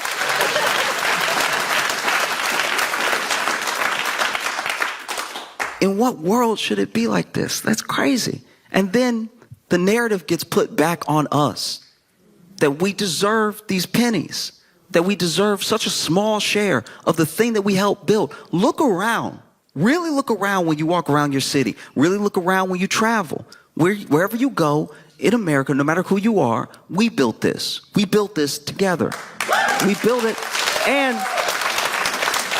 I'm not even saying that these like titans of industry don't hold a part in it. I'm not discounting someone having an idea and through ingenuity bring it to fruition to the point where they employ people, to the point where people depend on them. But there are responsibilities that come with that sort of thing. You know, I wanted to start a candy company, and I was like, nah, I'm actually going to be a terrible boss. I'd be a terrible boss. You know, I'd be in there in the candy factory eating all the chocolate, making myself sick. And then when people come to the factory to look at our chocolate, they'd be like, the boss is in the bathroom throwing up again because he's a child that can't stop himself. And that's why I didn't start a business, because I was like, you know, there are other people that are better at it. It's tough. You know, you shouldn't be put in a position where you got to put barbecue that you eat in the dark on layaway. Like that's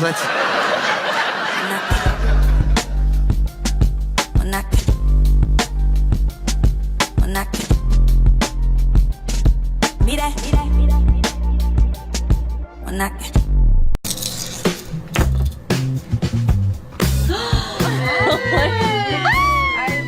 There's a portrait of Josh where it looks like he's about to do slam poetry. I have a fidget ring. You can spin it. The JJ patches.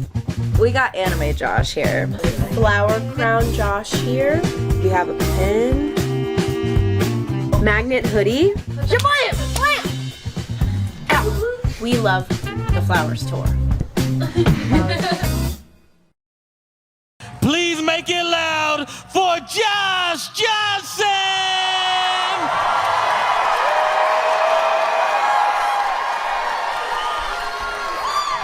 Man, okay. I've been excited to come to Rochester, and I have been also nervous.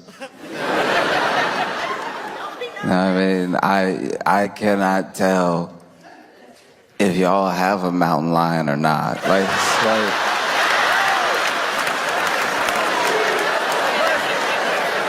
Listen, I can only go off of what I've been watching. And what I've been watching, I'll just walk you through it. What I saw was a news report. This news report was of someone's Ring camera. I like that the whole community is involved in the surveillance. I like that this wasn't CCTV footage. This was, a person's Ring camera. And in the Ring camera, there is what might be, probably is, definitely looked like a mountain lion going for a late night stroll. Fantastic.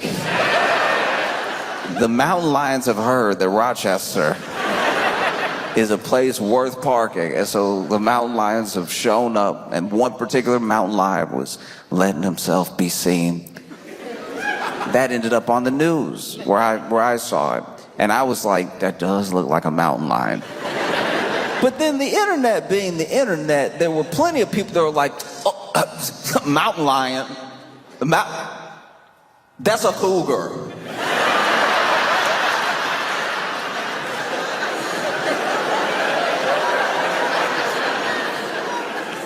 Nothing makes me want to get into it with people than actually, that's so beside the point. A very big cat is walking around Rochester. Cougar, mountain lion, help me with the major difference. And then people started to. Initially, when the report came out, there was a shelter-in-place order, right? And I heard about the shelter-in-place order, and I was like, order? Who was fighting to get outside knowing there was a mountain lion out there? Who was like, y'all know I always wanted to pet one. This is so unfair. Every time something fun happened, I gotta stay inside.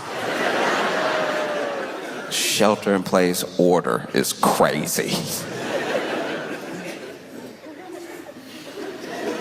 I saw people commenting online off the video, and I saw some people that were like, "Aww."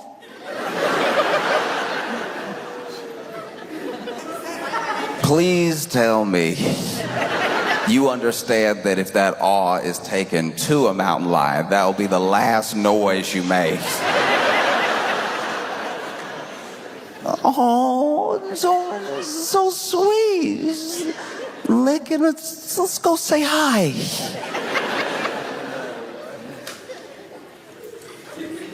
Aw.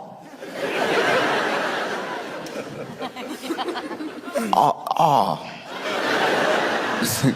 Wow, okay. And then from there, people contacted the zoo, and to y'all's credit, y'all's zoo was like, hey, nah. Everybody here's supposed to be here. Okay?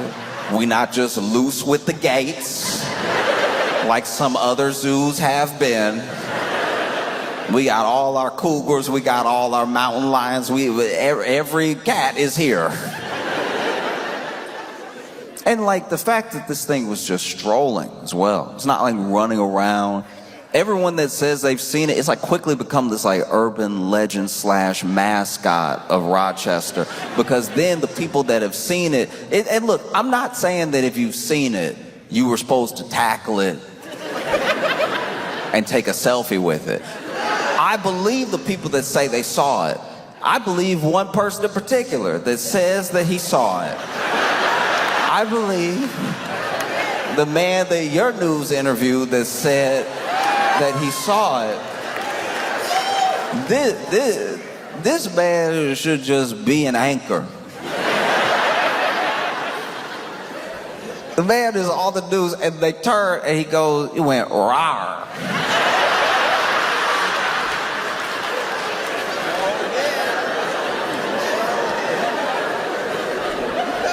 And I was like, go on. So far, this is very believable. He's like, it went rawr, and I was like, ooh, I'm good. No, none of that. No. I like how that's how you get away from wild animals. It's like, because admittedly, look, I'll tell you, as a black person, that's exactly what's happening. If you see a wild animal out in the not wild, you start conversing with it like somebody you owe a lot of money. Hey, look, no, hey, listen, no, look, no, please, no, no, bruh, no, thank you, no, please. Look, nah, later maybe, but no, not today. Oh, Lord help me, oh. This man gives this interview, he says he saw a row, and then he was like, no, I'm not messing with you, no, thank you, no, I'm out of here, no, I'm not, I don't mess with lions, tigers, bears, good policy. These are good things to keep in mind. I don't mess with any of them. And then my favorite thing about the interview wasn't that he was like, it could be anywhere. It could be in those bushes, as this man looked up.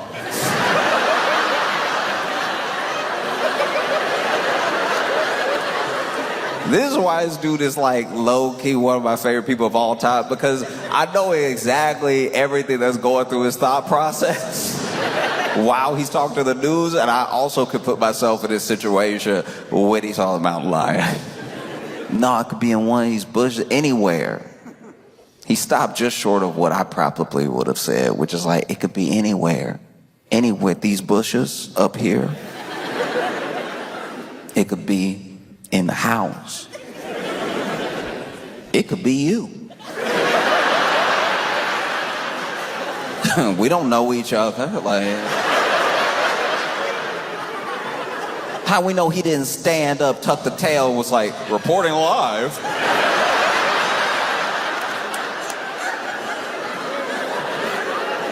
Matter of fact, roll up your sleeves. Let me see how furry you are. No, my favorite thing about this interview was that this man gave the interview in broad daylight, explaining what he saw while holding a bat.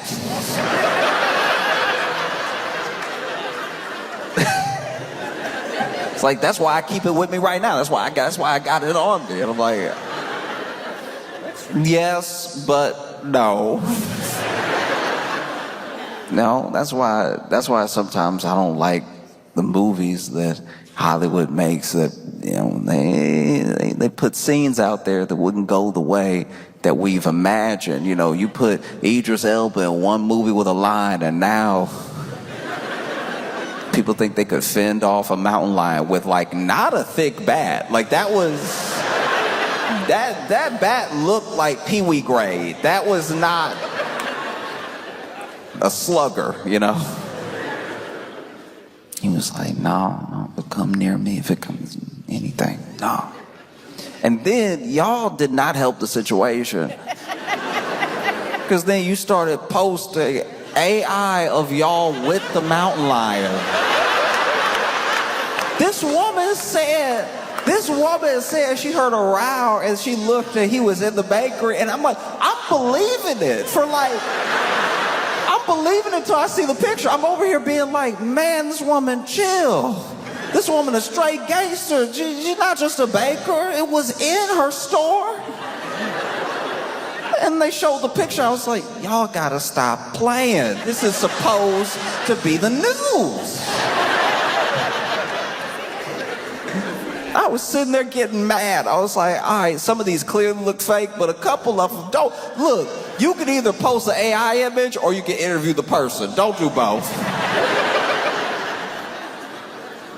That's disrespectful to my man who's probably still carrying a bat right now. You're all over here scared him, making him think the mountain lion everywhere.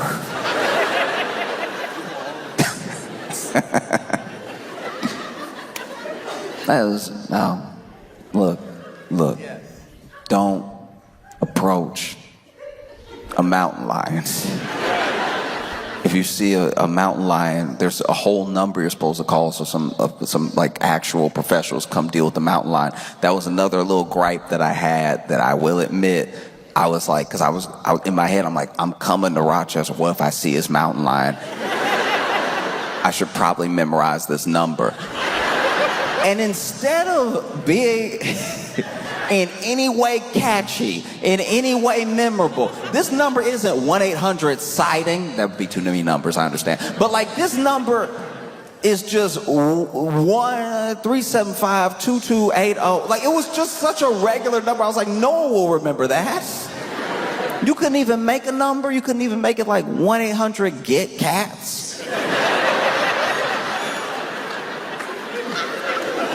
Not even try. Now I'm over here, I see the mountain lion, I don't have a bat on me, anything. I'm doing the regular thing, the thing that we know to do. No, I'm not messing with you. I'm not playing with you. Get away from me. Oh no, oh geez, right? And now I'm trying to call the number and I'm like, 1.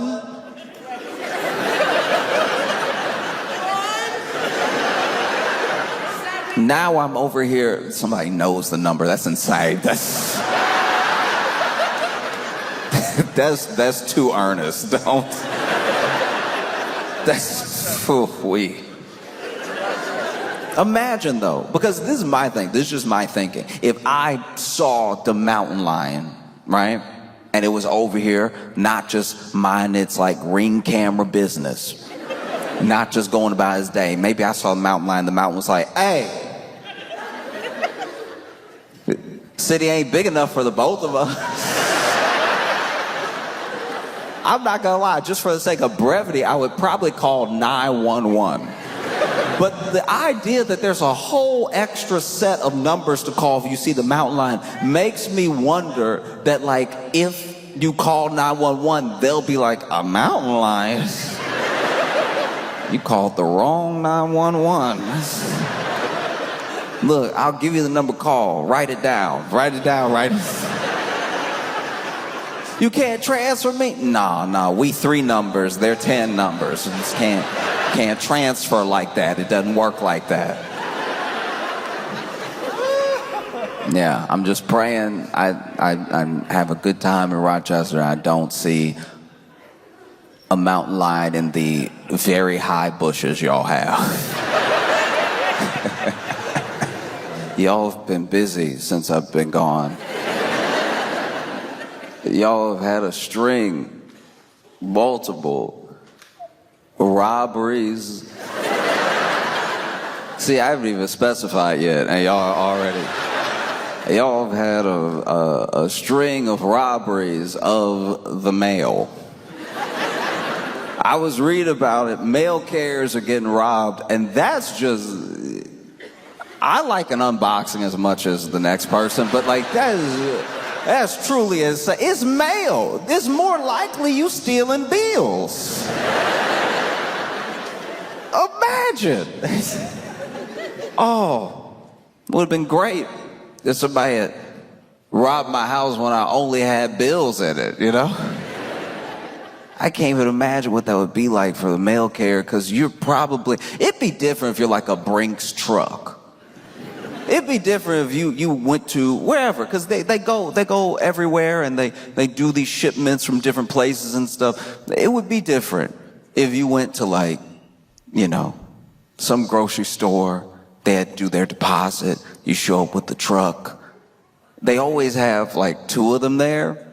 And I used to think that was for security, but the worse the economy gets, I'm like, nah, that's so somebody doesn't quit on the job. That's so somebody doesn't just drive off with the truck. There's at least one other person there to keep you accountable. But they'll have the person who's like loading up the truck or loading something in from the place that they're picking up from, and then they'll have one person just sort of standing there looking at everybody. I used to work at a grocery store. This exact thing would happen. Like, they would come with the truck and there would be somebody that looked at everybody like a suspect. You would have grapes in hand and he'd be like, what's up though? Like, you trying to, it's like, oh, I'm trying to, you know, check out, get rung up. It's like, okay, all right, likely story, but okay. And then, you know, they go off, they deliver it to the bank or whatever. I can only imagine if you work at the mail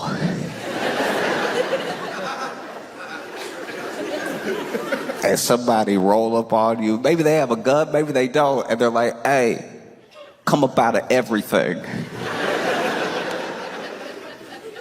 I don't even think you'd be trying to be brave. I think out of genuine confusion, you'd be like, the mail?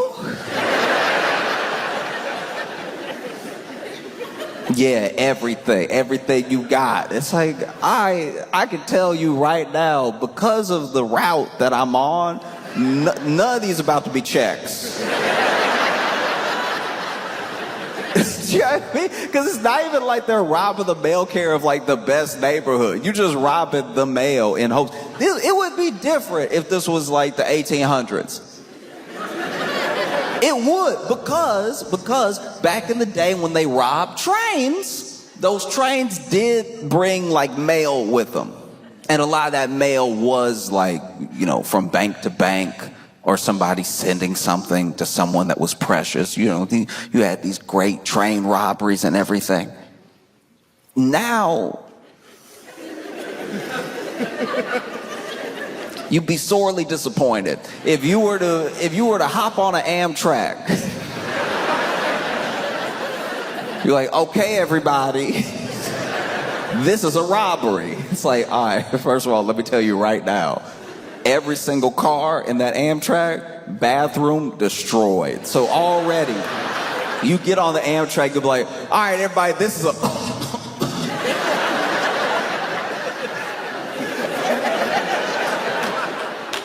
Oh, one of y'all sick? What?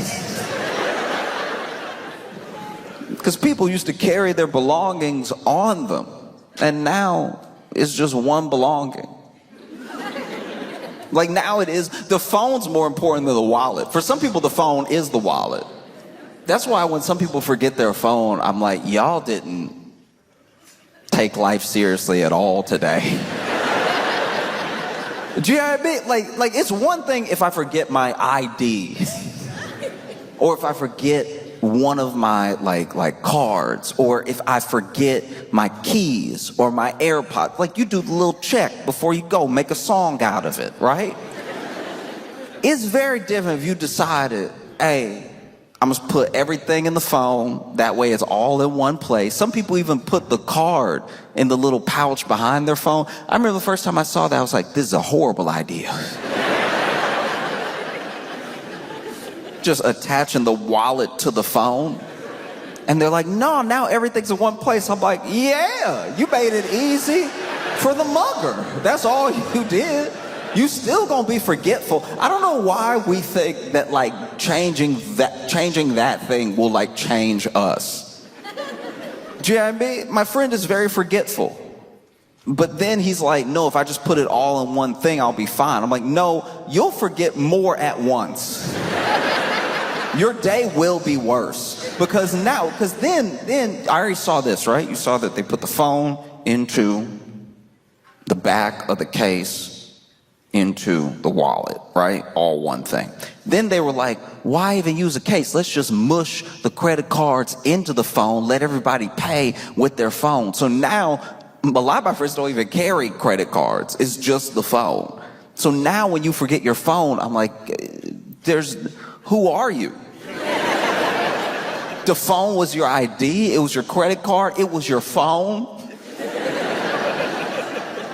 This is what's crazy about losing a phone now, not just on top of not just on top of like how much we keep in it, but my friend locked himself out of his house because he had put his keys in his phone. Because you know they have that thing now where certain scan, you can scan and then just boom, click, and then the door opens. He did that because he was like, why keys?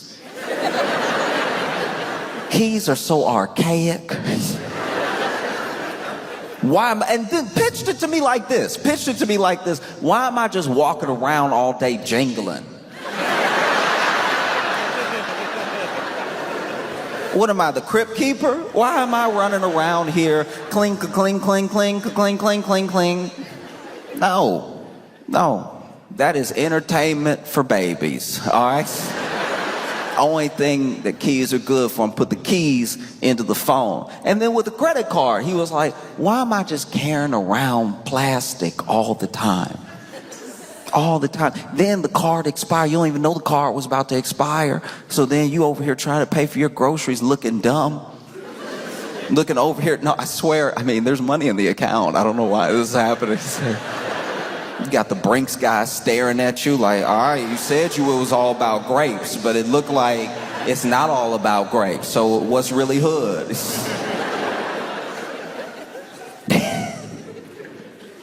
Now I put the card in my phone. I put the keys in my phone. I got everything all the time. And I'm like, all right, but what happens when you don't have the phone?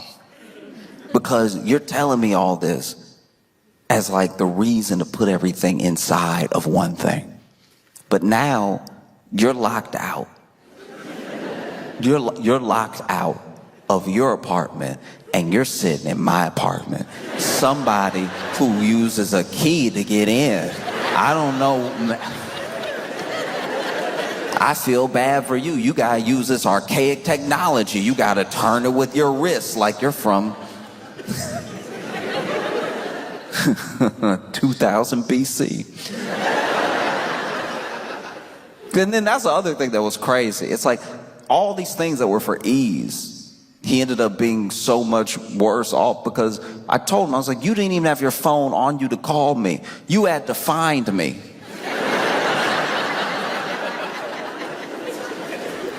Do you realize how much crazier that is? If you had kept it all separate, if you had diversified your belongings, and then realized, ooh, I forgot my phone. Let me use my key to walk back into my apartment and maybe send an email to a friend or let someone know I'm gonna be late, right?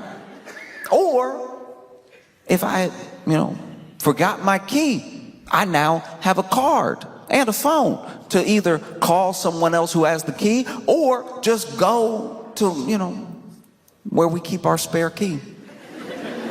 You can go where you keep your spare key. Because you keep a spare key, right? You keep one physical copy, right? You keep one physical key and then you keep your phone key because one of those keys isn't dumb. And he was like, why would I have a backup regular key? Just so somebody can find that key, break into my place, and steal all my belongings. I'm like, it sounds like you have one belonging. It sounds like... I'm waiting for when they do that. I'm waiting for when Apple is like, no, put the couch in the phone. Just trying to get you to sit on your phone to be comfortable. And then when your phone cracks, it's like, oops, maybe that was a bad idea, but you will need a new phone. We're doing all this stuff and it's just doing too much. Doing too much. And then you get to the place where you don't even know why you're doing what you're doing. You get to the place where you're robbing the mail.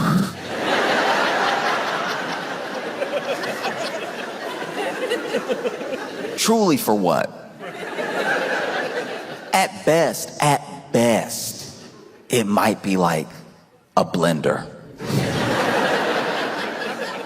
If you are robbing the mail and it is not an Amazon package, you're already losing. Because when I tell you right now, this mail that you're stealing, this like paper that you're stealing, is paper that the people it's going to don't want. Forget bills. This is like begging people to open up a new credit card. It's begging people to subscribe to a magazine they subscribed to one time. It's just asking for money. And then you do that, and then you open all that mail in your place, which is also against the law. You doubling up on felonies. What's the plan here? Because now you've opened the check. Let's say you got a check. Let's say somebody still works in 1990. And let's say that you got the check. What is the plan now? To go to the bank and be like, hey, I'm 8 people.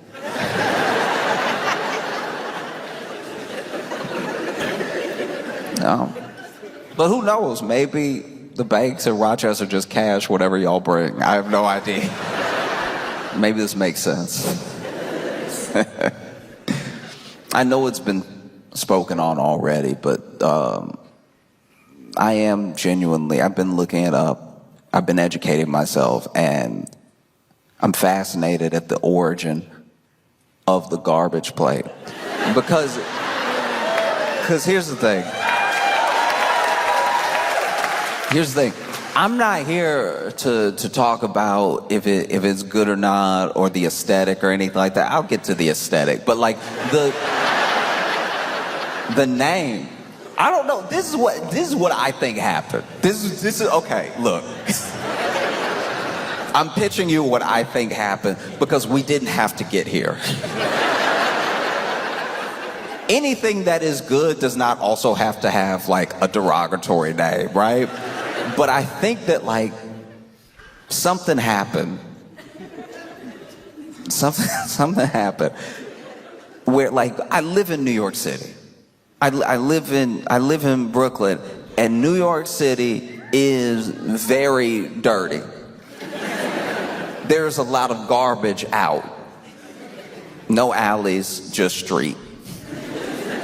I remember the first time when I moved to New York, because I moved to New York with very little frame of reference of what New York would be like. And so I moved to New York, and I saw the trash on the street, and I was like, oh, okay, I didn't know we were in a state of emergency. I had no idea. I picked the wrong time to move because the garbage, and piled up too, almost organized in its chaos, piled up about waist high at the sidewalk, you know? And then I realized that's what you do there. You put the garbage on the street. Like for a day, well, not a day, for like 3 days out of the week, we are the garbage. And somehow nobody has seen fit to just make an alley.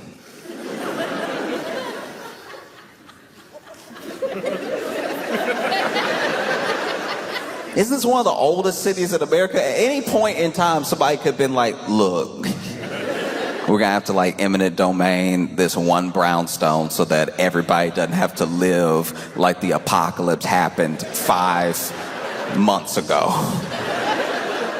It will be a beautiful day in New York City. You'll be walking happy. And then you will, as an adult, I thought I smelled all the smells. As a grown person, I was positive I'd even smelled all the mixes. And sometimes you'll be walking in New York City, and it will be a beautiful day. It'll be a picturesque day. It'll be one of those days that they direct movies with the scene that you're seeing. It's almost like God cinematography. When you look around New York City, the sun is coming up. There's that golden hour, everything's shining off, the building's just perfect. Maybe you walking and you walking with somebody you love, you holding hands and everything, and then you even go to say, I love you, right? You go to express, because you get swept up in this moment, this beautiful, beautiful moment that somehow you can only experience in New York City. Plenty of places are beautiful, but this moment can only happen in New York City, and you go to say, I love you, but that means you open your mouth.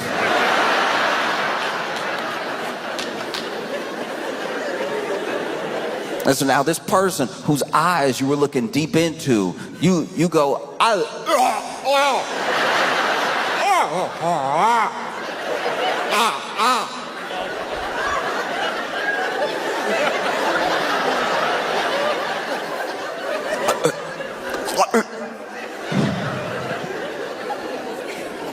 you can't even describe it.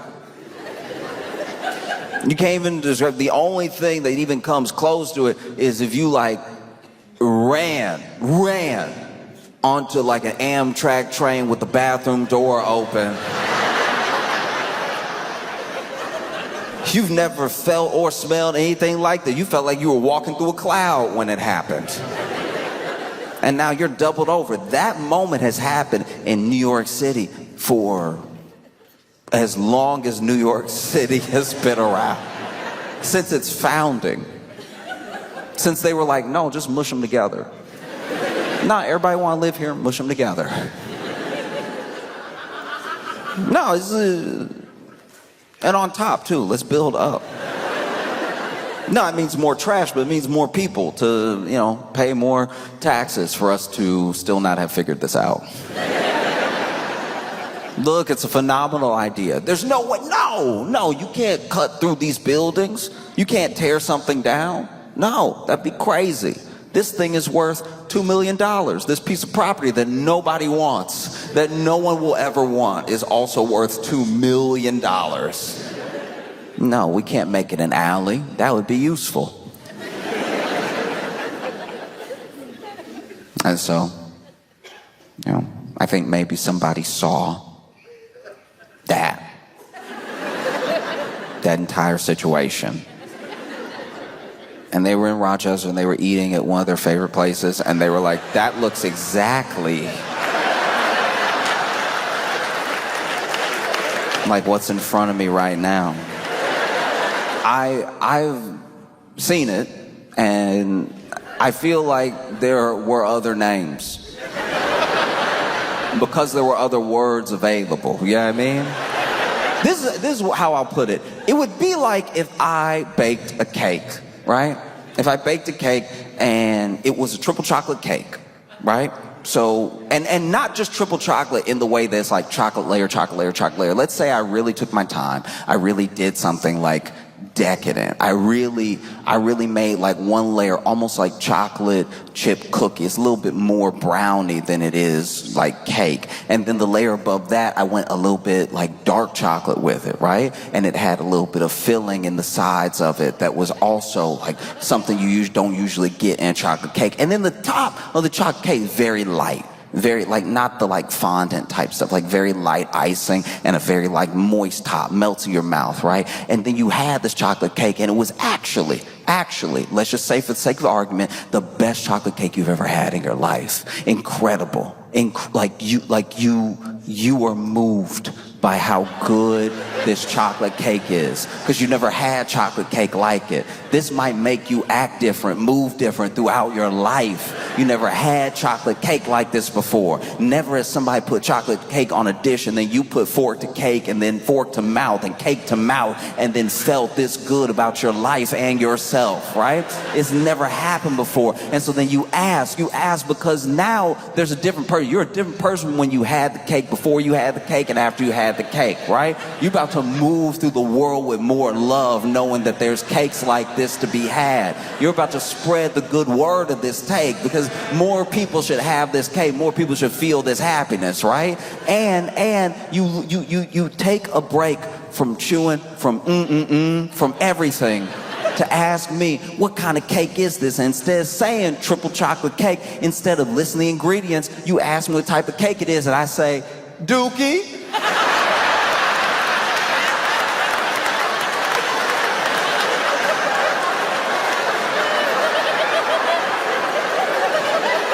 called it Dookie, because, you know. No, because when you look at the plate, you know what I mean? No, it looked like Dookie, so I called it Dookie. That makes it more enticing, doesn't it? Have another slice of Dookie. That's when I garbage plates.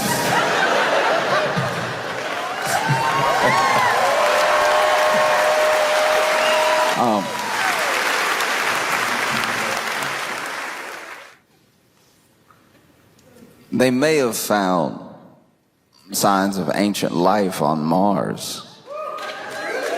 And I don't know how that helps us.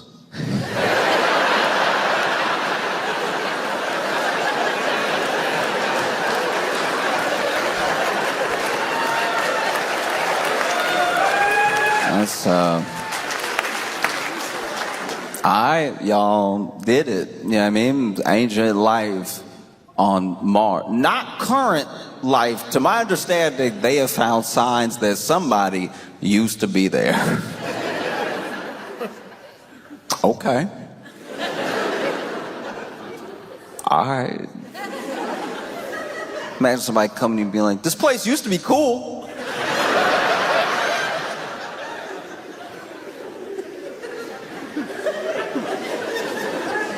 Because I've thought about that. I've thought about how, what if, let's just say, for the sake of argument, what if there was like ancient life on Mars? And like ancient beings, we're not talking about like little microbes or anything like that, like intelligent beings. Like obviously we would call them aliens and everything because they're over there, we're over here. But like they lived on Mars. And then even though they're intelligent beings, they didn't always act in a way that was intelligent. You know what I mean? They didn't take care of themselves, each other, or their planet. And maybe they built out systems that didn't actually benefit all of them, just a few. And then it got to a point where they were not just unhappy with each other, they were unhappy with their planet, a planet that they had basically ruined. It used to be dope, and now it's whatever it is now. And so then they worried that there was no way to reverse course. There was still time, but they were like, what are you gonna do?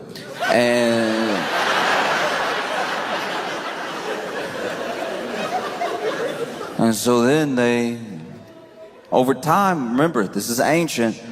Remember how long the universe has been around. They looked around and they were, in some ways, very intelligent. Maybe intelligent enough to find another place to live.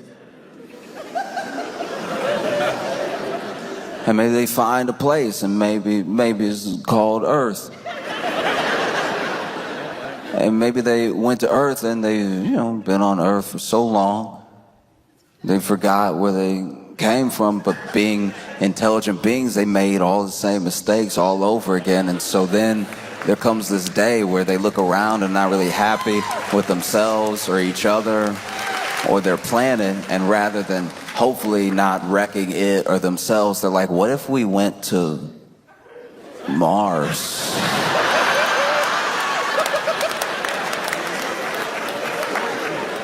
I don't know, maybe there's something there.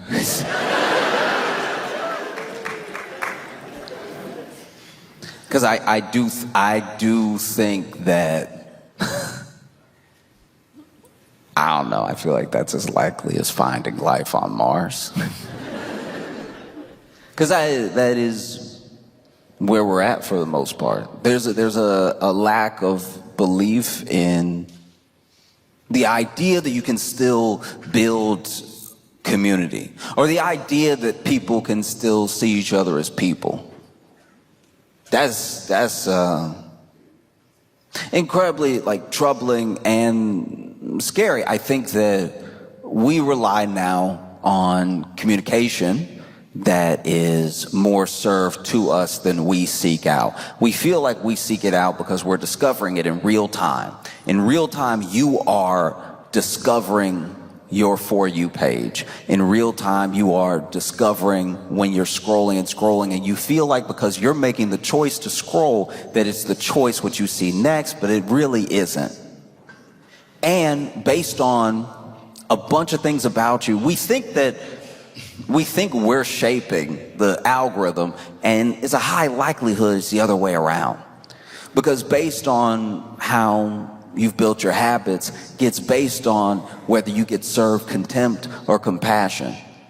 And so then, when it's time for us to talk, we have a very different view of how people are in the world. Like all of social, all of this stuff, every platform, it's just a mirage.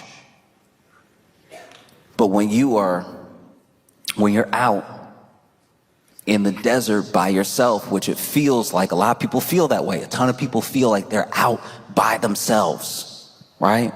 And you see this thing up ahead and you think you know what it is, and it turns out to be a mirage. It's very hard to convince anyone of that idea. And so that's what I watch more of than anything else. It's just the idea that, like, I know what's going on, I know what people are saying, I know how people think, and I've got a big picture of everything that's going on. It's like, I promise you have a snapshot. No person, no single person online is one thing. No idea is one shared belief by everyone. And once again, no matter what you do, even when you think you're gaming the system, even when you're like, but I log out sometimes, I guarantee you, you're being served a certain amount of contempt and a certain amount of compassion, and it's all driven to keep driving you. You want to know what people think, you want to know how people are, you just talk to people. This is the only way to find out. If you want community, you build it as best as possible. And you build it in any way that you can. Some of that will include being online. Some of that, I'm not talking about like talking to your friend in a DM. I'm talking about like the way we see each other is so important. And the way we see each other is being like molded and affected without people understanding that they didn't actually get to participate in some of this. You don't know what impact you have to anyone that's like outside of your sphere. It's why I do my best. I'm not perfect, but why I do my best to be, hopefully, the best version of myself all the time. Because people are only going to see a sliver. So if what they see is good, maybe they'll think the world's a little bit better. And if they see bad, they might think the world's a little worse. And it goes moment to moment. And no matter how much you try to put out, you can still get drowned out.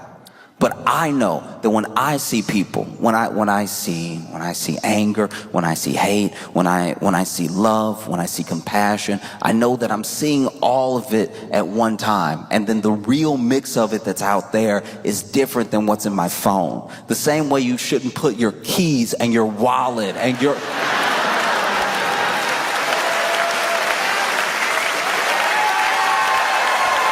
Do you know what I mean? The same way that if you put everything in the phone and then you lose sight of what you're up to, you're lost. It's the same way that you cannot just trust that what you're seeing and what people are saying, and these people as well, these people, whoever these people are. Because that's the other thing about opinions online. It's the other thing about people online. We didn't vote for like a king or queen of online.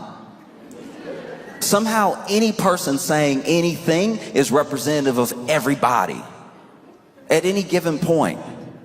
That's not possible. I wish it was what was happening when it was like a smart person. But like, who knows? Like, smart people usually don't keep you online because they're like, hey, you should live your life. It's very bad for business. When people live their lives and when they meet people and when they talk to people and they have real conversations with people. When they really sit down with people and they get to know people. That's scary. It's scary for everybody who benefits from what you're like when you're just on your phone. You need to be very, very careful of how we look at other people, how we judge other people, because I'm telling you right now, this thing will run away from you. You will leave the house thinking the entire world is the devil without ever having checked with any other person. Do you know what I mean? I've gone outside and I've talked to people, and there are people, I'll tell you right now, there are people that scare me. There are people that scare me. There are people that walk around on trash day in New York and yawn. That's insane.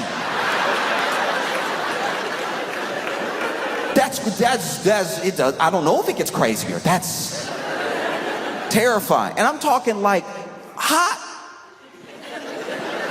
summer trash day. Not today, Satan.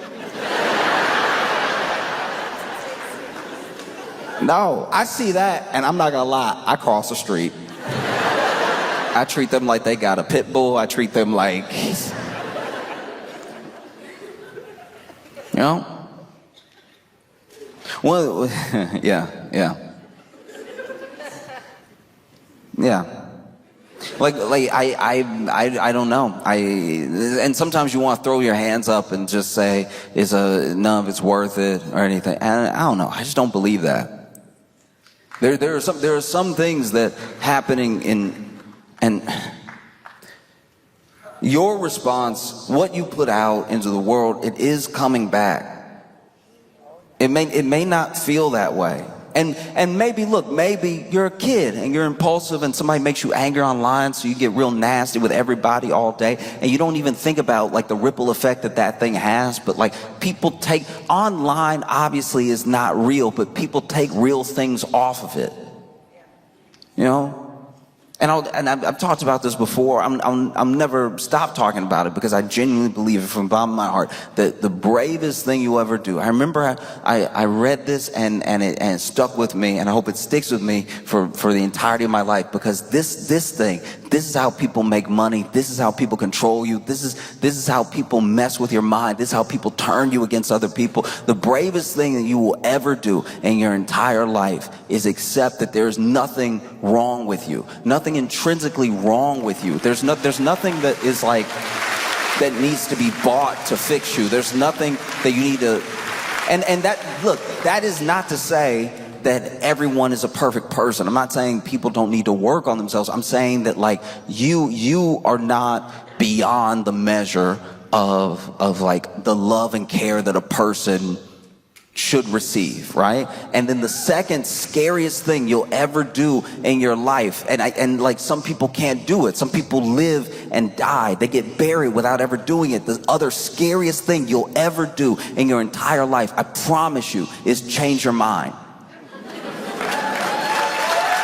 And like, I don't think that I personally don't think we're in a place where we're too far gone. These two things can still happen. It takes a second for them to happen. It takes a moment for either one of them to happen. That there is nothing wrong with you. Now, you're not perfect. You make mistakes. There's nothing wrong with you. There's nothing unfixable, unlovable about you. And then there's a world that looks different than the world in your phone, or even the world from your experiences. But I promise you, changing your mind will not kill you. But this isn't the world. It's not even your world. It's just what you're being served to keep you on the platform.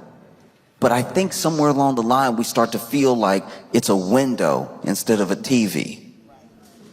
Do you know what I mean? It's not a window. There's no way to know what everybody thinks. And there is no like side to reality. So when you're watching something, and when you're watching people react to something, you're seeing a piece of it, but you have to remember what you're being served. Like that's what's happening. different amounts. Compassion, contempt, depends on how you look, depends on where you go. It's worth seeing the full picture for yourself. I think to fail to do that is to start to fail to be as human as you can be. You know, this thing that we have is this incredible tool, but like tools are also weapons. A tool can protect you, and you can use it to hurt other people. Like if you thought a mountain lion was like walking around all the time and you just had a bat with you just in case, it's like not.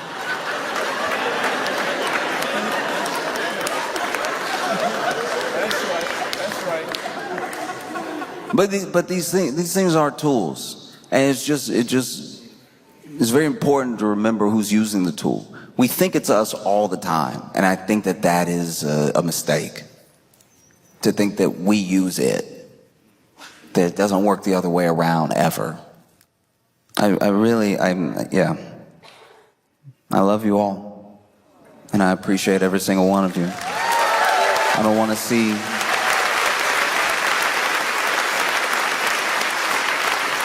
I don't want to see people destroy themselves because they thought that they had a mirror, they thought that they had a window, and they just had a TV. You know? So I appreciate every single one of y'all. I can't even describe it. I was so excited to come here and spend time with you, and that is definitely in spite of the mountain lion. So. Rochester, y'all been amazing. Thank you so much. I appreciate y'all so much. When I